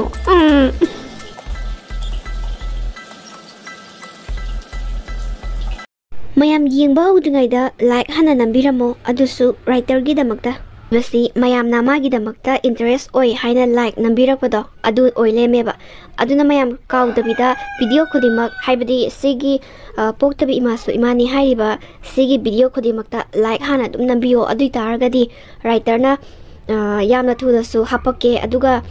ꯂꯥꯏꯛꯁꯨ ꯅꯝꯕ ꯀꯥꯎꯕꯤꯒꯅꯣꯅ ꯑꯩꯉꯣꯟꯗ ꯍꯥꯏꯖꯔꯛꯑꯦ ꯑꯗꯣ ꯃꯌꯥꯝ ꯀꯥꯎꯗꯕꯤꯗ ꯁꯨꯡꯁꯣꯏ ꯁꯣꯏꯗꯕꯤꯗ ꯂꯥꯏꯛ ꯑꯗꯨꯝ ꯅꯝꯕꯤꯌꯣ ꯄꯤꯡꯀꯤ ꯅꯪꯅ ꯁꯦꯡꯗꯣꯛꯄꯒꯤ ꯚꯥꯏꯔꯦꯜ ꯑꯃ ꯆꯠꯂꯤꯁꯦ ꯀꯃꯥꯏꯅ ꯇꯧꯔꯤꯅꯣ ꯅꯠꯇꯦ ꯅꯪꯒꯤꯁꯦ ꯑꯩ ꯌꯣꯜꯂꯤꯔꯥ ꯍꯥꯏꯕꯅꯤꯗ ꯃꯤꯌꯥꯝ ꯃꯃꯥꯡꯗꯨꯗ ꯑꯩꯒꯤ ꯃꯤꯡ ꯄꯜꯂꯤꯗꯨꯅ ꯀꯩꯒꯤꯅꯣ ꯅꯪꯒꯤꯁꯦ ꯊꯑꯣꯏꯅ ꯇꯧꯒꯦ ꯌꯥꯎꯅ ꯇꯧꯔꯤꯕ꯭ꯔꯥ ꯊꯑꯣꯏꯅ ꯇꯧꯒꯦ ꯌꯥꯎꯅ ꯇꯧꯔꯤꯕ꯭ꯔꯥꯕ ꯑꯩꯅꯗꯤ ꯅꯪꯁꯦ ꯑꯗꯨꯛꯀꯤ ꯃꯇꯤꯛ ꯊꯥꯖꯅ ꯂꯣꯏꯅꯈꯤꯕꯅꯦ ꯅꯪꯕꯨ ꯊꯥꯖꯕꯒꯤꯗꯃꯛ ꯊꯕꯛ ꯊꯧꯔꯝ ꯀꯌꯥꯗꯣ ꯑꯔꯣꯟ ꯑꯊꯨꯞ ꯀꯌꯥ ꯑꯃꯁꯨ ꯅꯪꯉꯣꯟꯗ ꯍꯥꯏꯗꯣꯛꯂꯤꯕꯅꯦ ꯑꯗꯨꯒ ꯅꯪꯗꯤ ꯑꯗꯨꯛ ꯌꯥꯝꯅ ꯊꯥꯖꯕ ꯃꯥꯡꯍꯟꯕ ꯅꯪꯁꯨ ꯑꯩꯉꯣꯟꯗ ꯁꯤꯡꯅꯔꯕꯅꯤꯅ ꯅꯪꯁꯨ ꯌꯥꯎꯅ ꯂꯣꯏꯁꯤꯟꯕ ꯇꯥꯔꯦꯗꯅ ꯁꯅꯥꯇꯣꯝꯕꯤ ꯉꯥꯏꯈꯣꯕ ꯑꯩ ꯂꯣꯏꯅ ꯍꯥꯏꯒꯦꯕ ꯌꯥꯗ ꯇꯧꯔꯤꯅꯦꯃꯤ ꯅꯪꯕꯣ ꯀꯔꯤꯒꯤ ꯌꯥꯗꯕ ꯌꯥꯗ ꯇꯧꯔꯤꯅꯦꯗꯤ ꯀꯩꯅꯣ ꯌꯥꯗ ꯇꯧꯔꯤꯅꯦꯅ ꯑꯩꯒꯁꯦ ꯅꯪ ꯍꯥꯠꯇꯣꯛꯀꯦ ꯍꯥꯏꯔꯣ ꯑꯁ ꯍꯥꯠꯂꯣꯏꯍꯦ ꯅꯪꯁꯨ ꯀꯃꯥꯏꯅ ꯍꯥꯠꯇꯣꯏꯅꯣ ꯑꯩ ꯂꯣꯏꯅ ꯍꯥꯏꯒꯦꯕ ꯑꯁꯦꯡꯕꯗꯣ ꯁꯅꯥꯇꯣꯝꯕꯤ ꯑꯩ ꯇꯧꯒꯦ ꯌꯥꯎꯅ ꯇꯧꯕ ꯅꯠꯇꯦꯕ ꯑꯗꯨꯗꯣ ꯑꯩ ꯍꯥꯏꯒꯦꯕ ꯑꯁꯦꯡꯕꯒꯤ ꯂꯣꯏꯅꯃꯛ ꯅꯪ ꯁꯥꯎꯈꯤꯅꯣꯕ ꯊꯣꯏꯒꯤ ꯕꯦꯛꯇ ꯑꯩꯅ ꯒꯥꯔꯤ ꯍꯥꯞꯆꯜꯂꯨꯕꯗꯣ ꯑꯗꯨꯗ ꯀꯅꯥꯒꯨꯝꯕ ꯑꯃꯅ ꯚꯤꯗꯤꯑꯣ ꯅꯝꯍꯧꯕꯖꯥꯠꯅꯤ ꯑꯗꯨꯒꯤ ꯚꯤꯗꯤꯑꯣꯗꯣ ꯇꯣꯟꯗ ꯂꯩꯌꯦꯅ ꯍꯥꯏꯕ ꯇꯣꯟꯅ ꯑꯗꯨꯗꯣ ꯚꯥꯏꯔꯦꯜ ꯑꯣꯏꯍꯜꯂꯛꯀꯅꯤ ꯈꯣꯠꯀꯅꯤꯅ ꯍꯥꯏꯕꯗꯨꯗ ꯇꯣꯟꯅ ꯚꯥꯏꯔꯦꯜ ꯑꯣꯏꯍꯜꯂꯛꯑꯣꯏꯒꯦ ꯍꯥꯏꯔꯗꯤ ꯅꯪ ꯊꯣꯏꯗ ꯁꯦꯡꯇꯣꯛꯑꯣ ꯑꯗꯨ ꯅꯠꯇ꯭ꯔꯗꯤ ꯅꯪ ꯚꯥꯏꯔꯦꯜꯗꯣ ꯑꯣꯏꯍꯜꯂꯛꯑꯅꯤꯅ ꯍꯥꯏꯕꯗꯒꯤ ꯑꯩꯁꯨ ꯀꯤꯗꯅ ꯊꯣꯏꯗ ꯆꯠꯂꯒ ꯁꯦꯡꯇꯣꯛꯄꯅꯦꯕ ꯑꯗꯨ ꯁꯦꯡꯇꯣꯛꯄꯗꯣ ꯑꯃꯨꯛ ꯀꯅꯥꯅꯅꯣ ꯈꯪꯗꯦꯕ ꯐꯣꯟꯗ ꯚꯤꯗꯤꯑꯣ ꯅꯝꯃꯒ ꯂꯩꯔꯝꯃꯤꯅꯦ ꯍꯥꯏꯕ ꯑꯩꯗꯤ ꯈꯪꯗꯦ ꯑꯗꯨ ꯚꯤꯗꯤꯑꯣ ꯅꯝꯃꯦꯗꯣ ꯑꯗꯨꯒ ꯃꯣꯏꯅ ꯊꯥꯗꯣꯔꯛꯏꯅꯦ ꯍꯥꯏꯕ ꯁꯅꯥꯇꯣꯝꯕꯤ ꯑꯩ ꯑꯁꯦꯡꯕꯩ ꯈꯪꯗꯕꯅꯦꯕ ꯃꯗꯨꯒꯤ ꯇꯣꯝꯕꯣꯏꯗꯨꯃꯁꯨ 마수 드라마디 ꯌꯥꯝ ꯍꯩꯕꯩ ꯋꯥꯅꯤꯅꯦ ꯑꯣ ꯑꯗꯨꯒꯤ ꯇꯣꯝꯕꯣꯏꯗꯨꯅꯅꯤꯅꯦ ꯗ꯭ꯔꯃꯥ ꯁꯥꯟꯅꯔꯤꯕ ꯃꯌꯥꯝꯁꯦ ꯍꯩ ꯕꯨꯗꯨ ꯒꯥꯔꯤ ꯍꯥꯞꯆꯟꯕꯒꯤ ꯚꯤꯗꯤꯑꯣꯗꯣ ꯂꯩꯕ ꯅꯠꯇꯦꯅꯦ ꯅꯪꯒꯤ ꯄꯨꯛꯅꯤꯡꯗꯣ ꯈꯪꯗꯣꯛꯀꯦꯅ ꯍꯥꯏꯖꯜꯂꯤꯅꯦ ꯑꯄꯪ ꯑꯗꯨꯒ ꯅꯪꯅ ꯆꯠꯂꯒ ꯁꯦꯡꯗꯣꯛꯔꯤꯕꯅꯤꯅꯦ ꯐꯩ ꯐꯩ ꯃꯗꯨꯒꯤ ꯇꯣꯝꯕꯣꯏꯗꯨꯃꯁꯨ ꯃꯥꯡꯕ ꯌꯥꯎꯕ ꯇꯥꯕꯅꯤ ꯊꯣꯏꯗ ꯅꯠꯇꯅ ꯃꯥꯁꯨ ꯌꯥꯎꯅ ꯃꯄꯨꯟꯁꯤꯗꯣ ꯃꯥꯡꯖꯔꯦꯗꯅ ꯑꯩꯉꯣꯟꯗ ꯆꯤꯡꯅꯔꯛꯄ ꯃꯤ ꯈꯨꯗꯤꯡꯃꯛ ꯑꯃꯠꯇ ꯂꯦꯝꯅ ꯊꯥꯔꯣꯏ ꯑꯩꯅ ꯑꯌꯥ ꯁꯅꯥꯇꯣꯝꯕꯤ ꯑꯩꯁꯦ ꯌꯥꯝ ꯄꯪꯉꯦ ꯑꯌꯥ ꯚꯤꯗꯤꯑꯣꯗꯣ ꯃꯥꯅ ꯂꯩ ꯀꯥꯏꯅ ꯍꯥꯏꯖꯤꯜꯂꯒ ꯑꯩꯁꯦ ꯀꯤꯍꯜꯂꯒ ꯅꯝꯗꯅꯒ ꯆꯠꯂꯒ ꯁꯦꯡꯗꯣꯛꯍꯜꯂꯦ ꯑꯌꯥ ꯑꯩꯒꯤ ꯈꯨꯄꯪꯁꯦ ꯕꯨꯗꯨ ꯑꯄꯪ ꯃꯤꯅ ꯁꯥꯟꯅꯔꯒ ꯂꯣꯏꯅꯃꯛꯀ ꯍꯩꯗꯣꯛꯑꯗꯅ ꯅꯪꯗꯤꯅꯦ ꯆꯥꯛꯇꯣ ꯌꯥꯝ ꯆꯥꯎ ꯅꯪ ꯁꯨꯕꯀꯣ ꯇꯣꯏꯅꯦ ꯅꯪ ꯑꯁ ꯑꯩꯁꯦ ꯌꯥꯝ ꯄꯪ ꯂꯩꯔꯝꯃꯦꯕ ꯂꯤꯁꯅꯥ ꯀꯩꯅꯣ ꯅꯪꯅ ꯉꯁꯥꯏꯗꯒꯤ ꯕꯦꯛ ꯃꯅꯨꯡꯗꯨꯗ ꯆꯦꯞꯊ ꯌꯦꯡꯉꯤꯗꯨꯕꯣ ꯅꯠꯇꯦ ꯀꯩꯅꯣꯕ ꯌꯥꯎꯔꯤꯗꯣ ꯕꯦꯛ ꯃꯅꯨꯡꯗꯨꯗ ꯑꯩꯒ ꯎꯕ ꯌꯥꯗꯕ꯭ꯔꯣ ꯀꯩꯅꯣꯅꯦ ꯉꯁꯥꯏꯗꯩꯅꯦ ꯍꯥꯏꯕ ꯅꯪꯅ ꯇꯧꯔꯛꯏꯗꯣ ꯑꯩꯁꯨ ꯌꯦꯡꯉꯤꯅꯦ ꯀꯩ ꯄꯣꯠꯅꯣ ꯍꯥꯏꯕ ꯅꯪ ꯌꯥꯎꯔꯤꯗꯣ ꯀꯩꯁꯨ ꯅꯠꯇꯤꯌꯦ ꯀꯩꯅꯣꯅꯦ ꯁꯨꯝ ꯀꯩꯁꯨ ꯅꯠꯇꯦ ꯀꯩꯅꯣꯅꯦ ꯁꯨꯝꯃꯗꯤ ꯀꯩꯅꯣꯗꯨꯕꯣ ꯑꯩ ꯈꯪꯗꯤ ꯀꯩ ꯍꯥꯏꯌꯣ ꯅꯪ ꯍꯥꯏꯗꯨꯕꯣ ꯃꯣꯅꯥ ꯀꯩꯅꯣꯅꯦ ngasi rose day taidana aduda sum tonda pisirana sum purakpanida ado sum noi mamangda sum ikaidana sum haidabane ado kanamta da haiganu ko ikaizeba is ibima manglando sagaluranu kaidorage migi tomboy masaku pazaduda nangna ka toksaliba irangdo kesu ya biroi haiba tomboy duna is bitte bawa ka ngange Mona, I see Busak am Tiragan and Hiduba. At the Isakam Tiraga Habanida. As, Lisna, Nang Tea Habanatemi, Nang Supaze, Bema, Hoi class ne, Nang Mupazabaya Ponte, Adudania, Migi Tomboy to the Yam Tina Loyal Oyaba, Yamna Saga Saga Yam to the Habanida, other Nang Nagato, Dorido, Yapi Oshum, Habanida. Ado Yarako Suida, Yang or Dao Yango, Ayu Adika Haroni, Dao Yango Harbi, but Tabani Netro. Bitek bawa daw yengo kaina phagi tawbane mangoloi jaro yarbo yare aisu khangre du yor thoi nangi practical boy se ai pura roige matiem ta ngare sise sida dum loishalage as mi su loin chana khre chatlasiba practical boy se nayumda kok pura ga ne phajana siluro aduga hayeng puro Pudras are name, pipe cut an irony. She's a Sasatlake. Guiroiba. Os toilet something a ganj daba. I'll be parry nang silamo. I do that pat out look. Hoi hoi, Sangro, nang halapatadum lura, madam. My am deep particularly in a loin tokre. To the tolopasudi, Lady Zalo.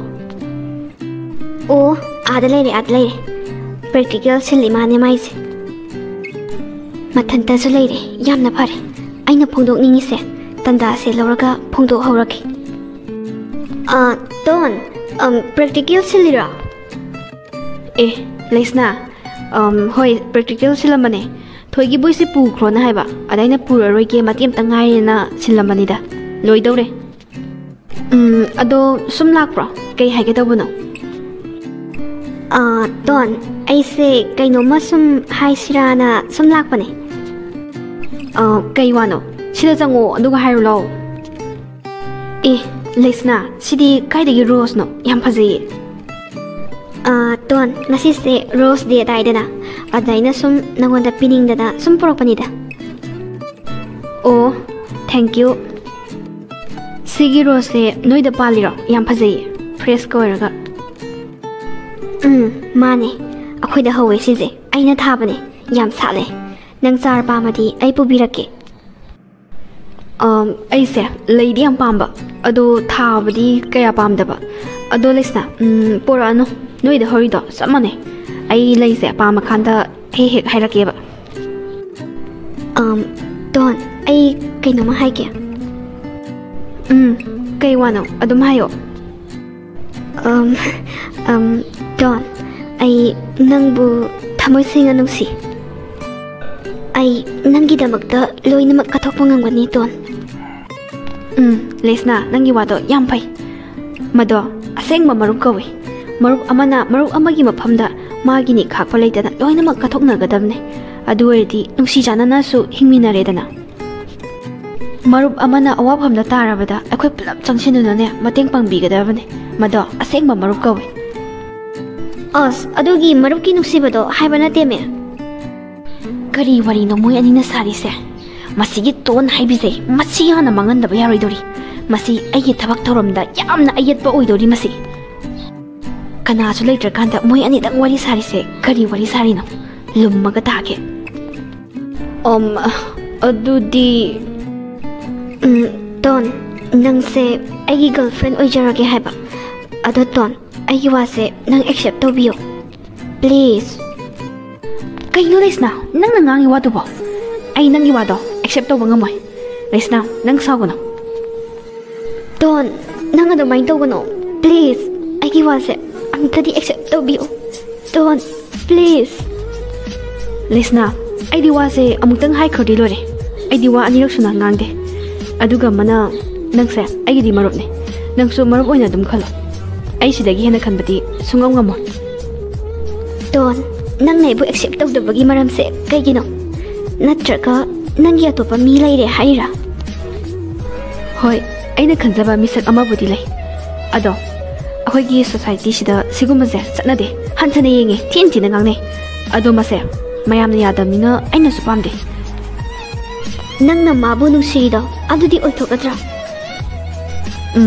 oithokpasu yai aise ithantane ichina oni sude aduna khoi pabungna haibada khoi pabungi mamanaba ma America ta lai hai maga pau phongnabada aigi laik tambase loisalaga surgery tawsena hai ado nupa on thokpado success ordi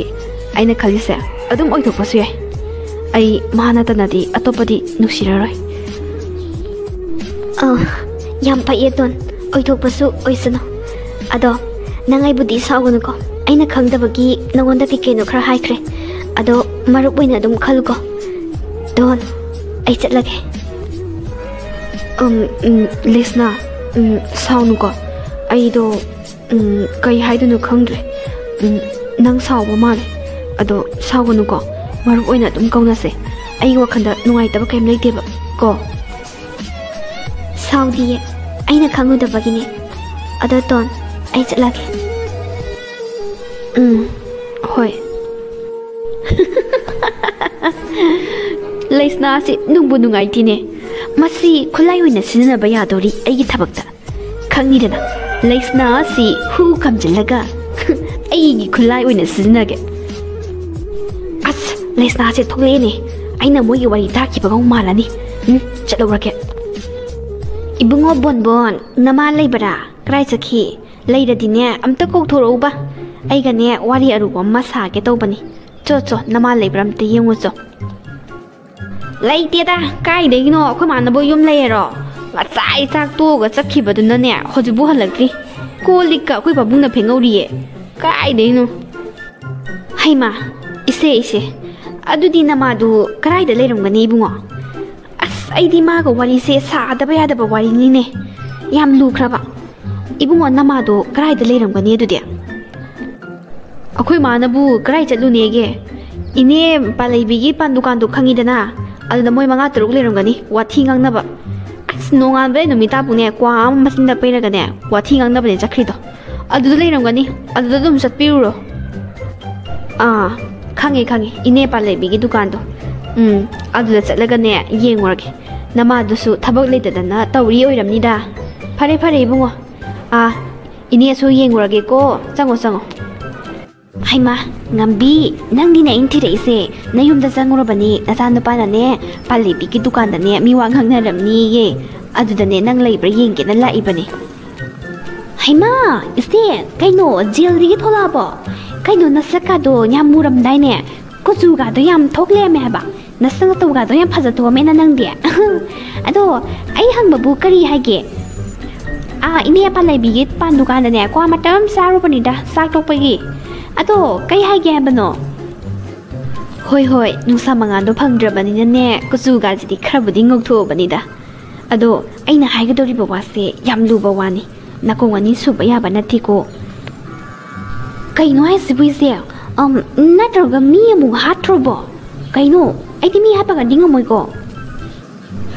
masi oi roi dori semto ho buna phani wasi hey kai digi mi ha tu no ne nang bo is kari do na on thok pa wa nang su ho semdo bani ai se lupa lak mari manga da pu ge tawba ado nangwan da lei ga tra na ne sum hang bani da ado aina paisa pu ge hai ba se akhoi imung manung da di tal la ka no hai bani da nang sina pa pha gi ba sine be ma is koi no ai sibo na khoi imung da mi ke ya lei ge hai se na puroi ba du su a ole som na sat khar dai ne nang ge ning te na no imung da lei se na sa no pi to mai de ado na ko wani su la ka no kai hai ba du da kari no wa khan ja yu re hai bani da adu ga kai no lupa lak mari manga du na krai da mu sin na dori ge jil la ye thola ko da ngai bi paisa na pu ge sibu kari karba ra mu tor ge hai no mi nung shi roi dori he masi nu pi se khulai wina se jin da ba ya ga dra na khalaga kai no ni bi ma wa bu ngam na ngangi du bu kai no ne aina paisa pu ge hai ri do atai gi na te ne aina hana pusalu ba mayam do sendoi du na ne selep ta gi hen khre adu gi ne adu sing to kharaga isa nu pi gi lairik ama phau leidri adu zu khar leibi ge na taw bane bap ti bi ma noi su heman khre o adu gi wer di phaida ai di ise gi haina bi thabak sing do amuk taw dura bara na pa khaluri haba adu ise paisa se pharak ta do mali bo sahi ani hum muka le di paisa do leiba yai akhoi ta mogi marup aso ma phanggadaba leiba ado hojikti khudong sagadaba mandre bo ho phare phare leitradi aisu athubagi na atopa da mu hangu ki ha asigi nu pi se sisna ba ya ga ran khan bane pura mawong ni se kwa zabi mi wa ngang na bi se ai bu se thawai da bi daga tawada da khangre da tawri se pochina maro na ma set ta bane kharai da gi paisa na no aina sing wa la ga yom da hanjani ga dori basibo mi sing si su ama ta lei de ne se masi hanubi si khulai oina sina ba ya ga ta mali mawong yenge ibema kari lege hai bano yengu makha da thari ba po chai sing se apa ma yaw bar yengu ngasi gi ne khulang khang bu kau dri bani ine gi po chai si chu lege ado ine se kainom ta hangge dana ine da bu kari hangge hai bano hangu ine na ngasai da gi kapi do kai gi no ba ai ngasai da gi yengi ne hai bi ma khangre da kari hai ga da bano ahan oirakpagi potharaga leigada matam sida aina tori se urabra lai si sune phatmande ibema aigi ja nupa se ama kaktani nupi thire adubu imong nupi do laina loksin bikre isu nupa ama ka huntu ami class 4 tame aduga icha nupa tuna ne kidney animak fail oidena hujik se phamung de ya taraga leiri ne kidney donor thiga da basu phangdre aingonda gi hapke harabasu chanadre kari tawbada bano khangdre da aina sura nomaga ne imung se puri bani ne he yengu tu pochu ama sitte karai da gi paisa na cheng walaga yumdu da hanjan gani icha nupa su isu nupa su chara hen ba tari bar khangdre ngasidi ine adugi wadi kaim khanbiru no ine gi mateng do ai loing toge kidney donor du sune ai pige kidney donor do amata nate da ani ahum bu surani sanaba makhallaga adum hapa bu yaida inena kai gumba aina hariba thabak sing se he tawraba inena hariba sing do ai loing pige ibema karino ne hari sibo aseng bagira ibema nabu kidney donor pini bu hairadi ibema na taw haiba thabak sing do ai loing tawjage ibemagi khong hambi harasu ai hamjage imungi koli wairab thabak inkhang loi taw harabasu ai loi tawjage ai kaisum kai de ibema ai gi janupagi kidney donor se sidang pibiu ine thabak awaba ma ta nate ꯁꯨꯞꯅꯒꯤ ꯏꯅꯦꯒꯤ ꯆꯤꯟꯗꯣ ꯑꯗꯨꯅ ꯉꯥꯡꯒꯗꯕ ꯈꯛꯇꯅꯤ ꯏꯅꯦꯅꯕꯨ ꯌꯥꯔꯕꯗꯤ kidney ꯗꯣꯅꯔꯒꯤꯗꯤ ꯀꯩꯁꯨ ꯋꯥꯅꯤꯡꯉꯥꯏ ꯑꯣꯏꯗꯦꯗ ꯌꯥꯔꯦ ꯏꯕꯦꯝꯃ ꯏꯅꯦ ꯌꯥꯔꯦ ꯏꯕꯦꯝꯃꯅ ꯍꯥꯏꯕ ꯊꯕꯛꯇꯣ ꯏꯅꯦ ꯂꯣꯏ ꯁꯨꯒꯦ ꯂꯣꯏ ꯇꯧꯒꯦ ꯏꯆꯥꯅꯨꯄꯥꯒꯤ ꯀꯤꯠꯅꯤ ꯗꯣꯅꯔꯗꯣ ꯑꯗꯨꯃꯗꯤ ꯁꯣꯏꯍꯟꯕꯤꯅꯨꯀꯣ ꯏꯅꯦ ꯂꯣꯏ ꯇꯧꯒꯦ ꯅꯪꯅ ꯍꯥꯏꯕ ꯊꯕꯛ ꯈꯨꯗꯤꯡ ꯏꯅꯦꯅꯦ ꯑꯃꯠꯇ ꯍꯤꯛꯇꯣꯛꯆꯔꯣꯏ ꯂꯣꯏꯅ ꯇꯧꯒꯦ ꯏꯆꯥꯅꯨꯄꯥꯒꯤ ꯊꯋꯥꯏꯗꯨꯗꯗꯤ ꯀꯟꯕꯤꯌꯨꯀꯣ ꯄꯣꯠ ꯊꯣꯛꯑꯦ ꯁꯤꯗ ꯂꯩꯔꯦ ꯄꯣꯠꯇꯤ ꯑꯅꯩꯕ ꯈꯨꯠꯂꯥꯏ ꯑꯣꯏꯗꯧꯔꯤꯅꯦ ꯁꯤꯗꯤ ꯃꯌꯥꯝ ꯔꯥꯏꯇꯔꯒꯤ ꯂꯥꯏꯛ ꯇꯧꯕ ꯀꯥꯎꯕꯤꯒꯅꯨꯀꯣ ꯃꯊꯪꯒꯤ ꯏꯄꯤꯁꯣꯗ 11ꯗ ꯑꯃꯨꯛ ꯃꯌꯥꯝ ꯄꯨꯟꯅ ꯊꯦꯡꯅꯔꯁꯤ